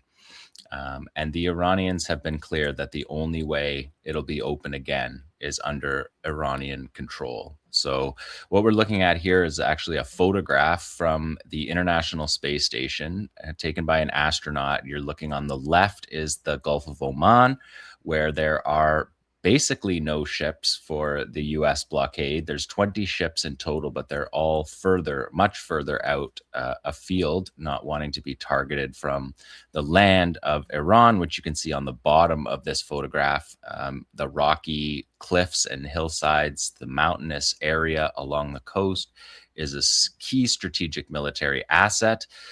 Tactical asset as well. I broke that down on the show last week, so I won't do that again here today. But if you didn't catch it, you can always find those on the Resistance Report playlist on our Electronic Intifada YouTube channel. But the Iranians were clear this week. On Saturday, they announced that the Strait of Hormuz will be closed until further notice. Until the end of U.S. interventions, no vessels will be allowed to pass. The IRGC spokesman said the Strait of Hormuz will never be opened through U.S. aggression. Respect for the rights of the Iranian people is the only way that the strait will open. So they have been very clear on this. They were very clear on this before the war. They told us in January, if not earlier, that if there was a war, the war would be taken all across the region to the U.S. bases. The security architecture in the Gulf and in Jordan and in Israel would all be targets, and the Strait of Hormuz would be closed. And everyone seemed to think that that was not surprising. Apparently, in the White House, they didn't get that memo, and they seemed shocked that the Strait of Hormuz is closed, and they think they can take these half measures to open them. And Iran is just very clear that that is not going to be the case. If we look at this next map, you can see the territorial waters and the routes that Iran, the Iranian route in the north. You can see it there. It's in the orange lines. That is the route that is safe and secured until the U.S. blockade. But that is the safe and secure way to exit. The Iranians were clear to say that they had gotten oil exports out of the Strait of Hormuz, which total 20% of the world's supply, 35% of its seaborne supply. They got it nearly back up to 50% of what it was before the war. On their own channel, and we're working to increase that number. The U.S. launched attacks again this week, and they're closed, and shipments through the strait are virtually nil again, as they have been for a long time. We'll get to some graphs at the end that will show you what that looks like. But the U.S. has been violating basically every provision of the Memorandum of Understanding. The management of the strait is the obvious one. The other obvious one is Lebanon. Israel continues its destruction under a ceasefire in Lebanon. That was point number one. But the U.S. also revoked the sanctions waiver. That was a violation of Clause 10. There's been several hundred U.S. airstrikes in Iran. They've been threatening Iranian officials with assassinations. Those are also violations of 1, 2, and 13 clauses. Still no movement on frozen funds. And of course, the real one is the Strait of Hormuz. And then the next one is Lebanon. And both of those fronts, the MOU was clear as day on what was supposed to happen in the Strait and in Lebanon. And there, of course, the structural violation of that, so that we have these terms like ceasefire that just they don't mean anything. And we still here at Electronic Intifada have not come up with a better word for it, since for generations we had a word for it that no longer applies anymore. Let's take a look at the next one, another photograph taken from an SLR camera from the International Space Station. So there's no trickery here. This is just the same SLR camera you'd see on the street taking this photograph that shows the Persian Gulf, where the fight over the Strait of Hormuz is virtually existential to these countries, as is a wider war expanding to their countries, which is going to happen if the U.S. Trump said that next week he's going to bomb power plants and take the country of Iran down. The first thing the Iranians are going to do is take down the power in these single point of failure countries like Bahrain, that you see there on the map. On the bottom left, we go Kuwait, and then there's Saudi, and then Bahrain. Qatar is the peninsula that you see there, then the UAE and Oman. up into the Strait of Hormuz that you can see in the top there. Those countries, each of those that I just listed, they are all single point of failure electrical grids, power grids, even their oil and gas infrastructure, as we've seen, is not resilient enough to handle this extended conflict. They've had to shut down many of their installations in these countries, and the Persian Gulf is a critical it's critical to the world economy. The World Bank said this is the largest oil shock disruption ever recorded. And like I said before, 35% of seaborne crude oil goes through the Strait of Hormuz, 20% of the world's supply of oil in total, and a little bit more than that of the supply of liquid natural gas. Not to mention the fertilizers, the precursors, the petrochemical products, all massive disruptions that were told at the beginning of the war that would only last for a week or two. And even those predictions of a week or two had oil markets in flux because it takes a long time to recover from this. The basic sort of shipping understanding is that for every day of blockage, it takes at least a week to recover from that. And so, we're into now day 130 odd. So you're talking multi-year recovery in store here. And that's if things go well. And there's not a way to just to put the oil back into the market. Okay. There has to be ships to take it. The ships are all in the wrong ports. They're not in the places they're supposed to be. The pipelines that ship it are only so big. You can't you can't increase the level of flow, the flow rate. You can't increase that. So there's limitations that are beyond simply the blockage of the strait. Once that is completely open, you still have more than a year of crisis. And as we know in Qatar, they're going to be several years before their liquid natural gas systems are up and running. Same with Iraq and Kuwait. They were at 0 barrels exported. So they've been virtually shut down. It takes weeks, months to get back up on that as well.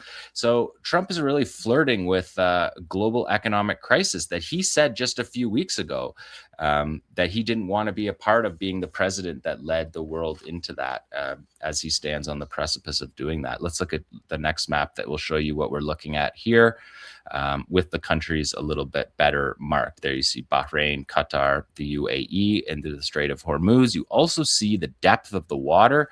The Strait of Hormuz is a tiny channel through which this travel goes, and that's why the U.S. isn't traveling through it. You can see if you look at the Strait of Hormuz directly and then look up and to the left, that's the Zagros Mountains. That has overwatch over the entire Gulf. So Iran is in a really strong position here. The US and Israel put them in this position, and Iran is never going to go back to how it was before. They said that numerous times that the Strait of Hormuz is not going back to the way it was before the surprise war on Iran. And so we have another week of conflict here where the US attempts to have solutions. Let's look at number 5, because this is their solution. They're just going to blockade the Iranian ports. So this was CENTCOM a couple days ago announcing their blockade along the Iranian coast. But what are they going to use to block? Are they putting ships? Are they escorting ships? Are they blocking those ships from exiting with their vessels? No, they are air power only. There's no escort. It relies entirely on air escort, which is a minor upgrade from the previous time the U.S. blockaded Iran a few weeks, I guess maybe months ago, when they said that what they were going to do to help ships go through the Strait of Hormuz was set up a hotline, so the ships could call a hotline and then cross their fingers that they make it through the strait. So this is the American solution for this.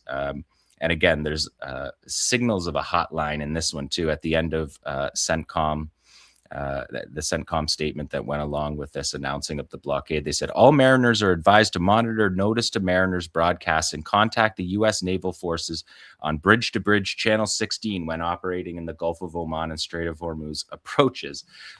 So you can radio them on the same channel that the Iranians are going to tell you you cannot cross, and they will tell you that, and they have told ships that this week alone, as we will see in this next slide.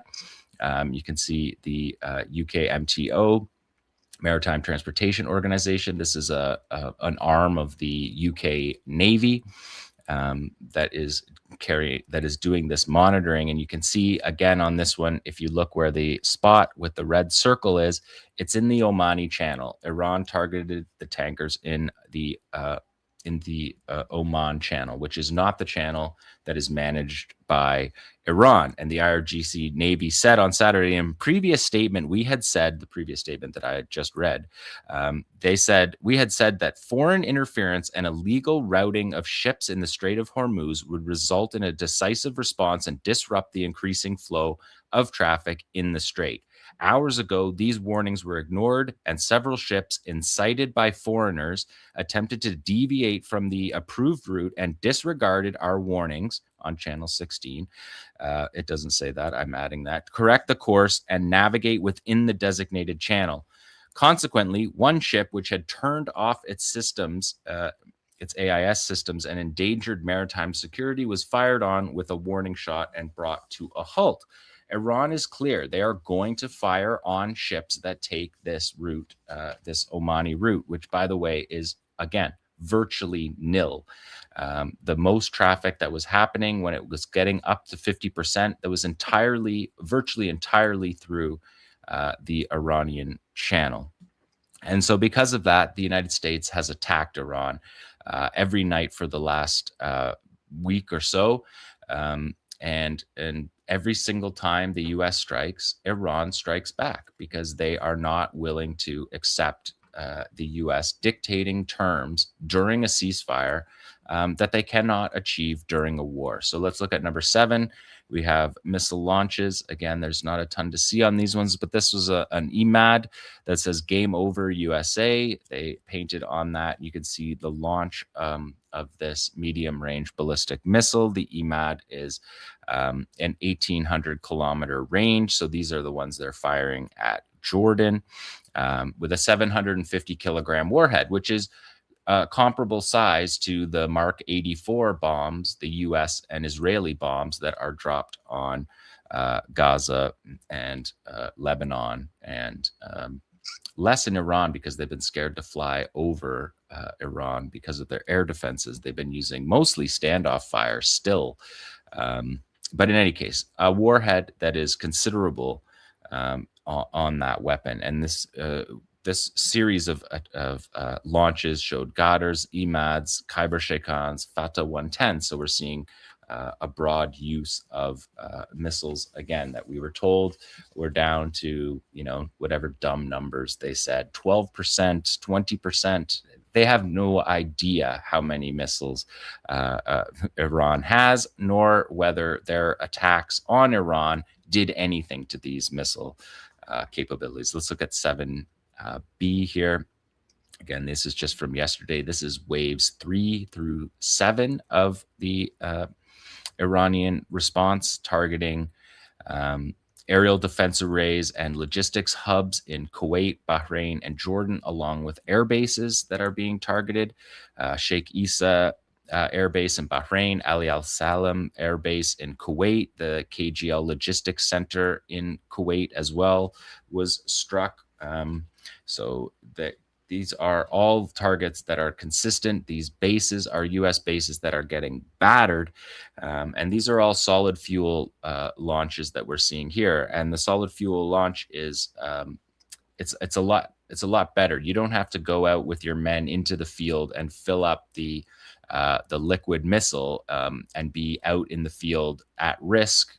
The solid fuel is instant, ready to fire. It can be stored underground, unlike liquid fuel, which corrodes. The solid fuel can be underground. So say when the US or Israel bombs a missile silo and closes the missile silo, it doesn't do anything to the missiles inside because the solid fuel can last for years underground. They don't need any care.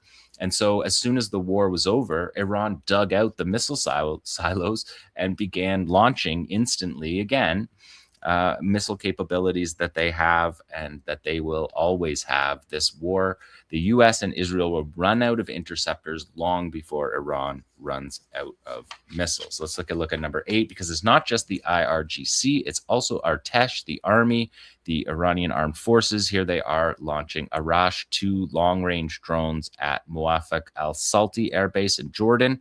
This is one of the main hubs for the US in Muwafaq al-Salti, and they wrote to the Jordanian people and said that that these bases on the first days of the attack, Muwafaq al-Salti, was used by the arrogant American regime to target and brutally murder 168 school children and teachers in Manab. And then the IRGC says to Jordan, your serious demand of dismantling American occupation bases in the region would be a great help in saving the people of Palestine and restoring security to the region. We wish you every success, Jordan. And they said the same thing to Kuwait, making it clear that the targeting is happening in these countries because of the hosting of U.S. air bases that are carrying out the aggression on Iran in an attempt to destroy the country, as Trump has repeatedly said.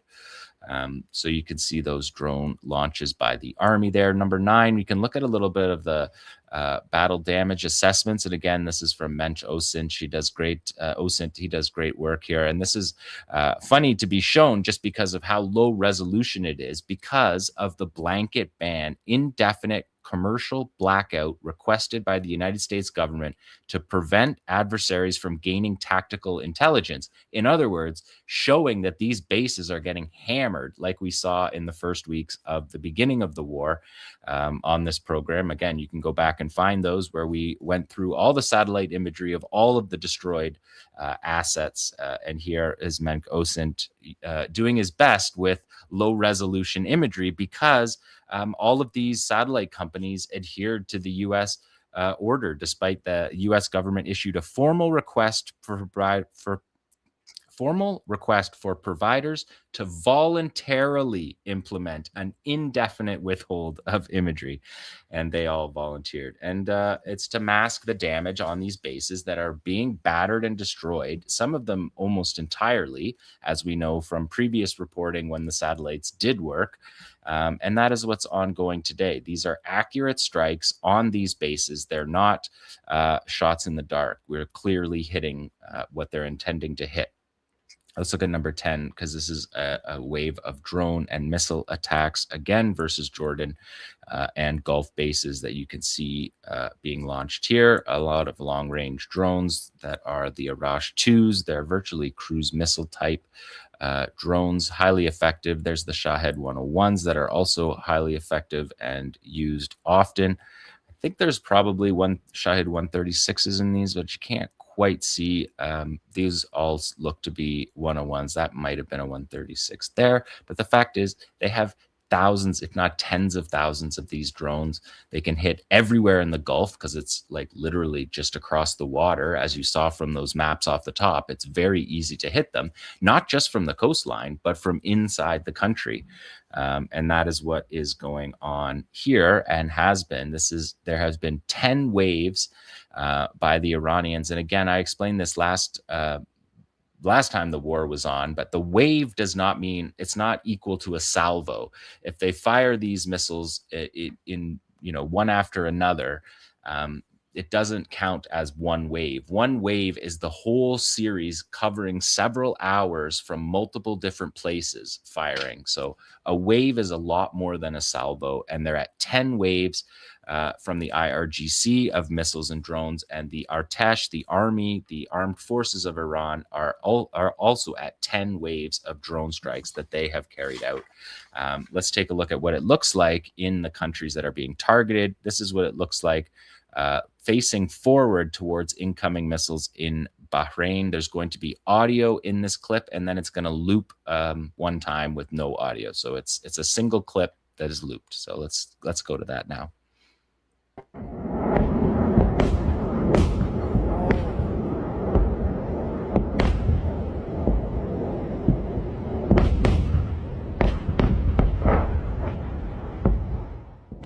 And so each of those pops, those are PAC-3 Patriot missile interceptors, $4 million a hit. They're firing multiple of them at each drone and missile because they can't count on the quality of the intercept. So what you're looking at there is just like tens of millions of dollars going up in I think that video is 11 seconds, an 11-second video. That's just not sustainable. It's not sustainable for the United States. It's not sustainable for these Gulf countries, although I did pick this up from Channel 13 in Israel, where the commander of Israel's missile defense array, he said, don't worry, we have sufficient stockpile of interceptor missiles and we are prepared for every scenario.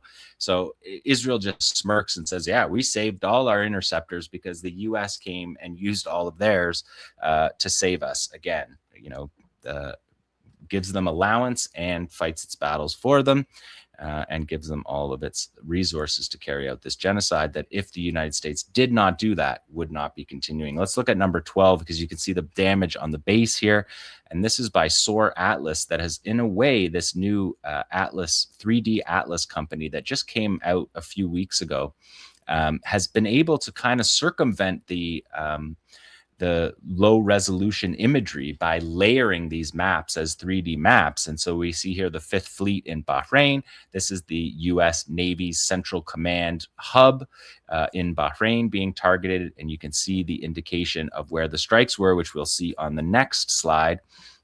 You can see the way that they have done this to show the damage, but look at the resolution. So they're getting the lowest possible resolution, like 100-kilometer resolution. Like, look at that. That is essentially censorship. That's what it looks like on a document when you get a Freedom of Information Act request and it's redacted. They're redacting the military bases in effect here by giving low resolution satellite imagery and banning all quality satellite imagery. But using these layered maps that SOAR is doing here is actually a workaround that's pretty interesting development that has just come out in the last little while. So check out SOAR Atlas. They've been on top of this.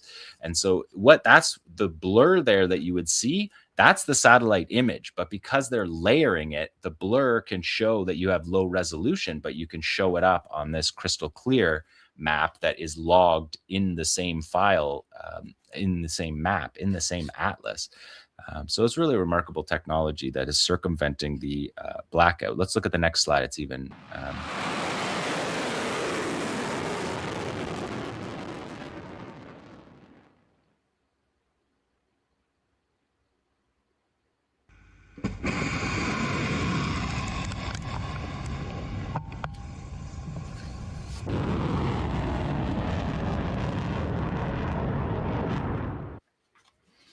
Those are Khyber Sheikhan and Fatah 110 and Fatah 313 solid fuel missiles that you see launched there. Sorry for the no warning there.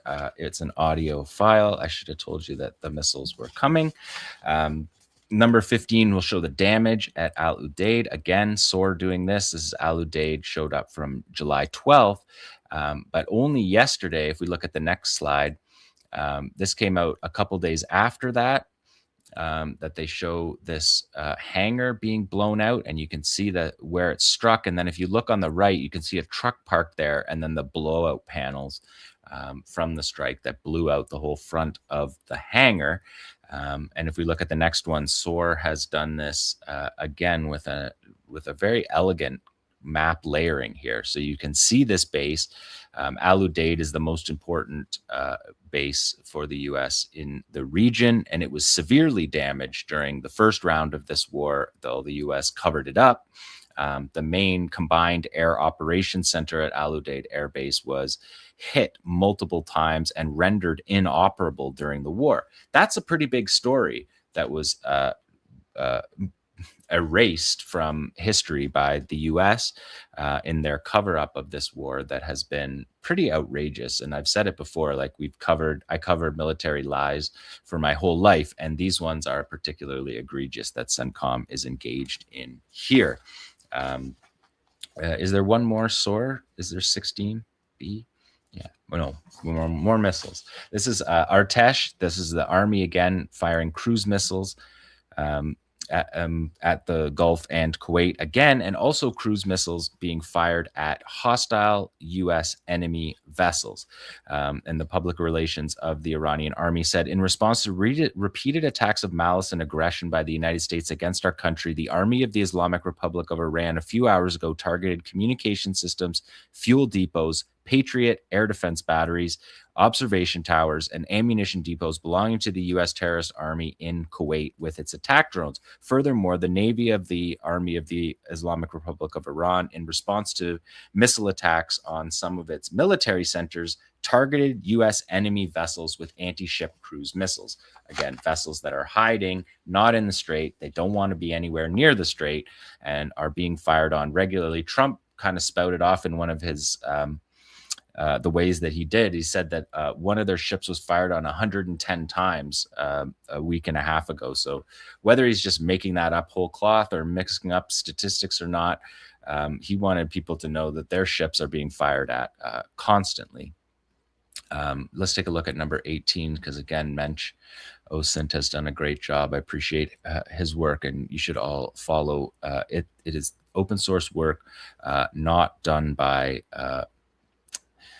enemy army allied, genocidal army aligned people, which a lot of the 𝐓𝐡𝐞 is. But here you can see all of the targets. 17 bases the Iranians said have been targeted. Prince Hassan Air Base in Jordan, Muwafaq al-Salti in Jordan, multiple sites in Kuwait.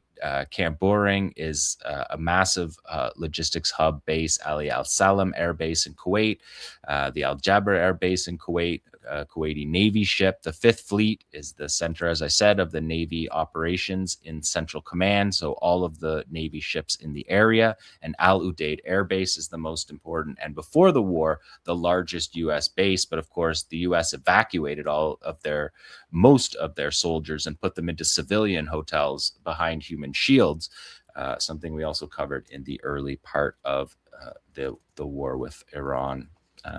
Let's take a look at 19, because this is the ultimate. This is the ultimate hold. This is from Bloomberg's terminal tracking Strait of Hormuz, and you can basically you don't even need to see the X and Y axes here. You can figure out the day that the war started with a surprise attack, a really duplicitous attack, surprise attack, sneak attack during negotiations. The Strait of Hormuz closed, and it basically, those little bubbles, or those little spikes along the way, are when the Iranian channel was operative. And then you see right towards the end of June, they're getting it back up, as they said, to 50%. I mean, I think that was a bit of a generous. It wasn't up to 50%, but they were moving in the right direction, clearly. And then you see the month ends, and Trump starts the war back up again, presumably in large measure because of Israel, who's been working behind the scenes to tank this agreement the whole time and spark a war. But look, you can see how big that hole is in the global economy for fuel. This is what the World Bank called the largest fuel disruption ever. So that has to be replaced. And each day that it goes on, it adds more time for how long it can be replaced. So just because the Trump chasing the stock market and the oil price every day, that's not particularly relevant to the longer view of this, of how long can the resiliency in the market hold this together, because oil traders believed that this could not go this long. They believed that this was a few weeks and it would be utter catastrophe. There's been some games played behind the scenes. The UAE did a currency swap with the US to save them from going broke. There's other ways that the US has ratcheted up its production to try to fill in some of the gaps. People using strategic oil reserves that Trump said only had 4 more weeks, and we've just added a week and a half to that from the closure.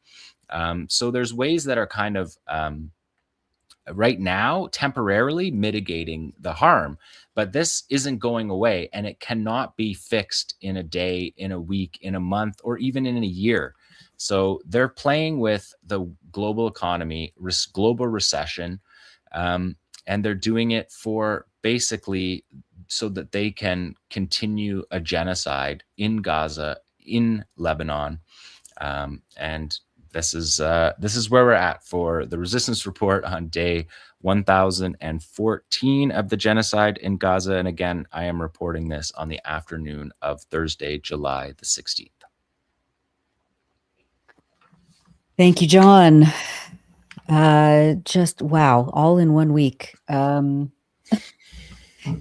as you said, I mean, there have been predictions about how these oil reserves and the slowing of the global economy, where it will start to impact first. I mean, we've seen people in South Asia not have electricity for the first time in a long time because of the oil reserves.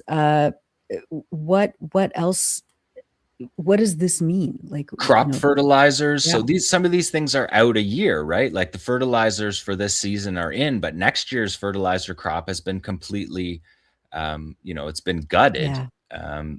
And then there's so many things that are petrochemical derivatives that impact everything from medicine to fertilizer, and very important things that people need. And one of the countries that is going to be in trouble is Pakistan, and they're the lead of this negotiation to try to get, the two sides to agree on something that was already agreed on. And like Trump announced the agreement of the memorandum of the understanding as this big celebration that he got. He said he got everything that they put into their.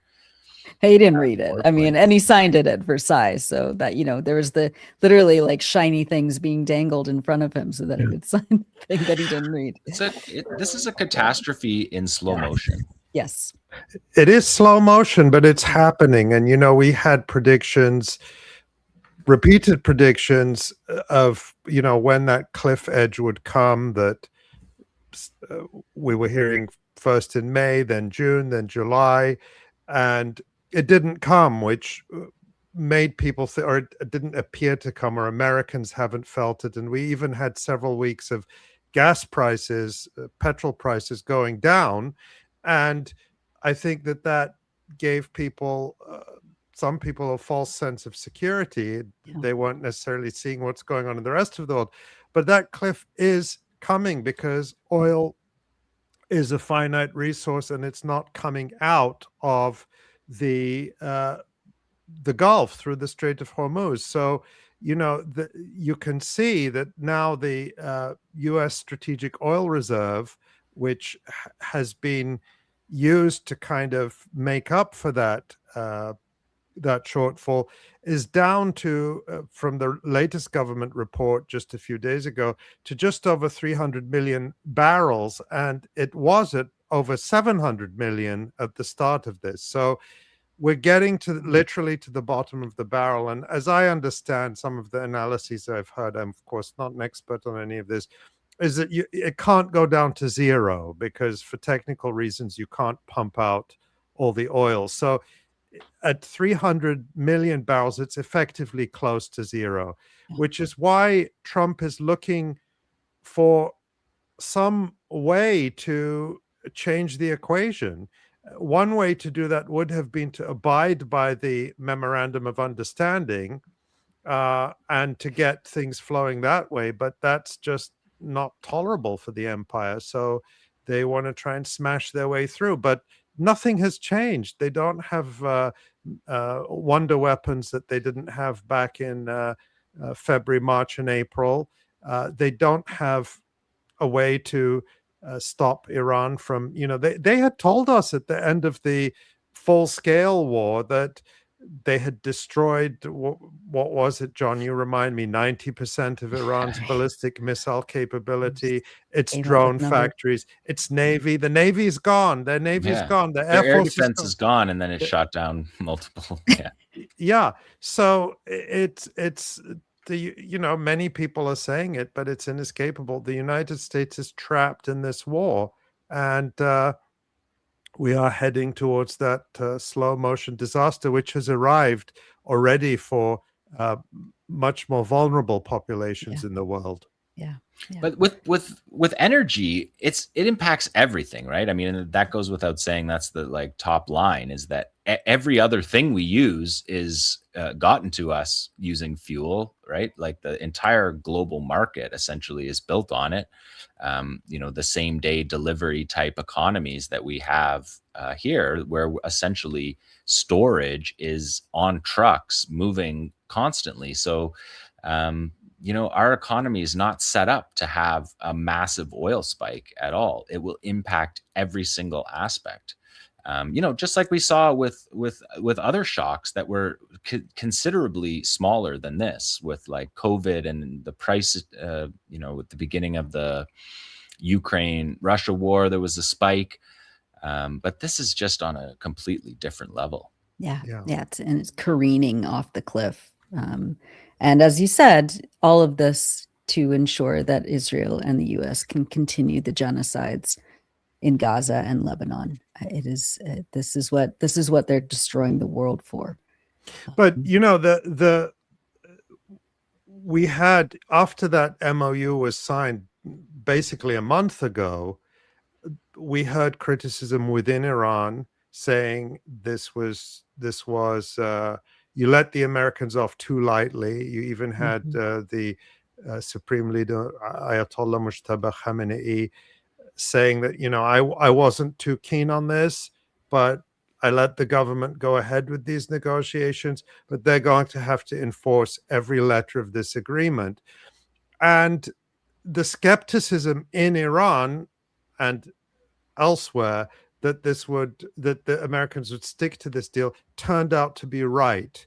That skepticism turned out to be justified, not surprisingly. But what does that mean is that Iran has absolutely no rhyme or reason or incentive to go back into negotiations anytime soon, or when Trump starts whining about how he wants to go back to the MOU, he's going to start saying soon, you're going to start, this is my prediction, that very soon Trump is going to start saying, oh, you know, it's dangerous to make predictions, but he threatened to bomb infrastructure next week. Yeah. If he does that, he's opening the gates of hell for the whole region and the whole world.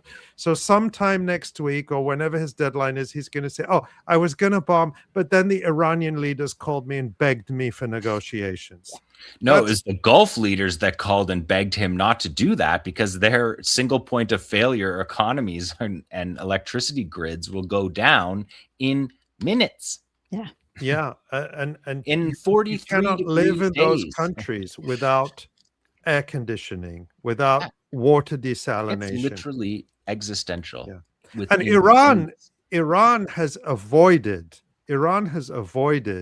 attacking civilian infrastructure. They've been restrained. Yes, and they say they don't want to, but they're using that threat as a deterrent. But if the U.S. goes all the way and starts attacking Iran's infrastructure, it's mutually assured destruction. They promised that. They have promised that. They're going to do it. And the last time Trump threatened it, the Gulf stepped in and said, "Please don't end our countries." Like, we'll give you a plane, right? And just on this whole issue of the cliff coming. I mentioned that gas prices have been going down for several weeks in the U.S. They are going back up now. And, you know, they are going back up. And the other thing that I noticed, I follow Patrick DeHaan, who is a gasoline expert. He works for the website Gas Buddy, who has pointed out that part of the reason that prices have not gone up even more, he just pointed this out in the last few days, is that demand for gasoline, which is traditionally the highest in July when Americans are, you know, talking about the United States, you know, taking vacations, driving around, taking road trips, is much lower than usual for July. So people are already having to pull back because they cannot afford gasoline. And that is mitigating the price rise because the demand is lower. So people should not be complacent about what may be coming. No, it's just since this tit for tat started off, the price of oil has gone up by 20 a barrel, gone up by 20% just in these, just in this window of time. It's just breaking something that they were on their way to fixing in a war that the US cannot win and that Iran will not lose. So I just don't see I don't see the advice that Trump is getting on this. It's very confusing because they're going to go back to negotiations with worse advice. They're going to have worse terms in their next negotiation with Iran because Iran are professional, portfolio holders. They're not. If you break down your negotiations and then you attack and kill people, attack cancer hospitals, when you go back to negotiations, you don't start from that point. You didn't just get a free round of attacking hospitals. Ghalibaf said it, their lead negotiator. He said the terms of the next MOU are going to be better for Iran than this one. Iran is not going to concede. They're not going to surrender. I mean, we've had 139 days of proof of that, if not the decades before that Iran is not going to surrender, especially not at this point. Yeah. They can't afford to. Yeah. No. Well, why would they? Right. Yeah. Exactly. And they don't want to. Yeah, exactly. That's it. No, this is proven, as we've said for months now, that Iran has the upper hand against the empire, and we're just going to see that. If we could see the satellite images, we would see how much more so that is. That's right. Thank God for the software nerds who are figuring out how to unblur, layer the images. I think though that the US does have a solution now that they didn't have before. I read this morning in I can't remember if it was the Washington Post or the New York Times. It was one of them that Secretary of War Pete Hegseth is introducing mandatory testosterone testing for all US military personnel. Yeah. So I think they're just going to start injecting more testosterone and hope that makes up for the shortfall in interceptors and missiles and whatever else they need to wage these wars of aggression. Because the U.S. can't launch a war. They're at the position now where their stocks are such that they cannot restart the war. All they can do is this drawn out strikes. They don't have the capacity to take the war back to the early days of the war and fight that way when there was multiple waves of Iranian attacks each day rather than over the course of multiple days. Because they bet on a quick victory. Yes. They bet that was their only plan. Plan A because was a long quick war victory, and there couldn't was no be plan fought B. because they didn't have the technology and they don't even have the industrial base. Like there's talk about, Trump wants to inject billions of dollars into it, but the industrial base in the United States cannot expand to make more of these really high-tech, multi-million-dollar interceptor missiles. These are very high-tech. They need all kinds of minerals and, rare earth components, stuff that is in short supply, and mostly the supply is held by China. So they're not in a good position for this war, but also they use their stocks for upcoming wars. So they're just digging themselves a hole that just doesn't make a lot of sense, even if you were trying to see it from their point of view, which we're digging not. In slow motion. Yeah. And filling it with toxic masculinity. Just unbelievable. That was embarrassing. I'm sorry it's for your just country. No, don't apologize. it's our shame. All right. Well, thank you both. Incredibly important context and analysis. As always, that's what we do here. Let's take a quick look at the website. So many features that we've published this week. I wanted to feature all of them in my news report. But of course, we had that beautiful story by Aya Al-Hattab Ali, what have you been reading this week? Yeah, there it is. The Aya's story there. Aya's story is very moving, and again, a sign of how life goes on, and at the same time is so distorted by this ongoing genocide that the things that people should be able to count on and do normally. And I've heard other stories recently of people in Gaza planning to get married, to start families, to try to live their life, and it's just that much more challenging.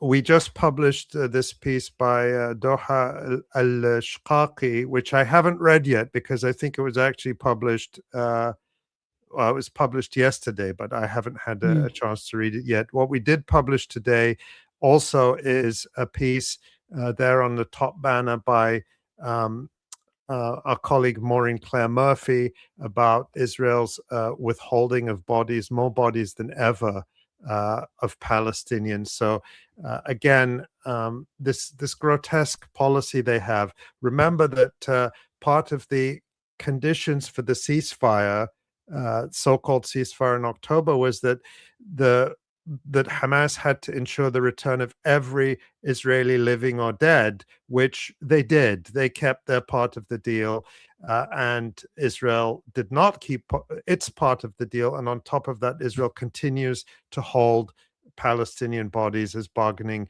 chips. Also, we've published compiled by Maureen, Month in Pictures, came out after last week's show. This is an extraordinary collection of work by photographers in Gaza and across Palestine, accompanied by a really rich text by Maureen about events over the past month. So if you're looking for not just a way to see what's happening and to kind of contemplate through imagery what's happening, but also to really catch up on what's happened over the last month, check out Month in Palestine in Pictures for June 2026, just published. And I think those are the things I'll point out. There's more there and more to come. Yes, as always. And of course, you can read everything on electronicintifada.net.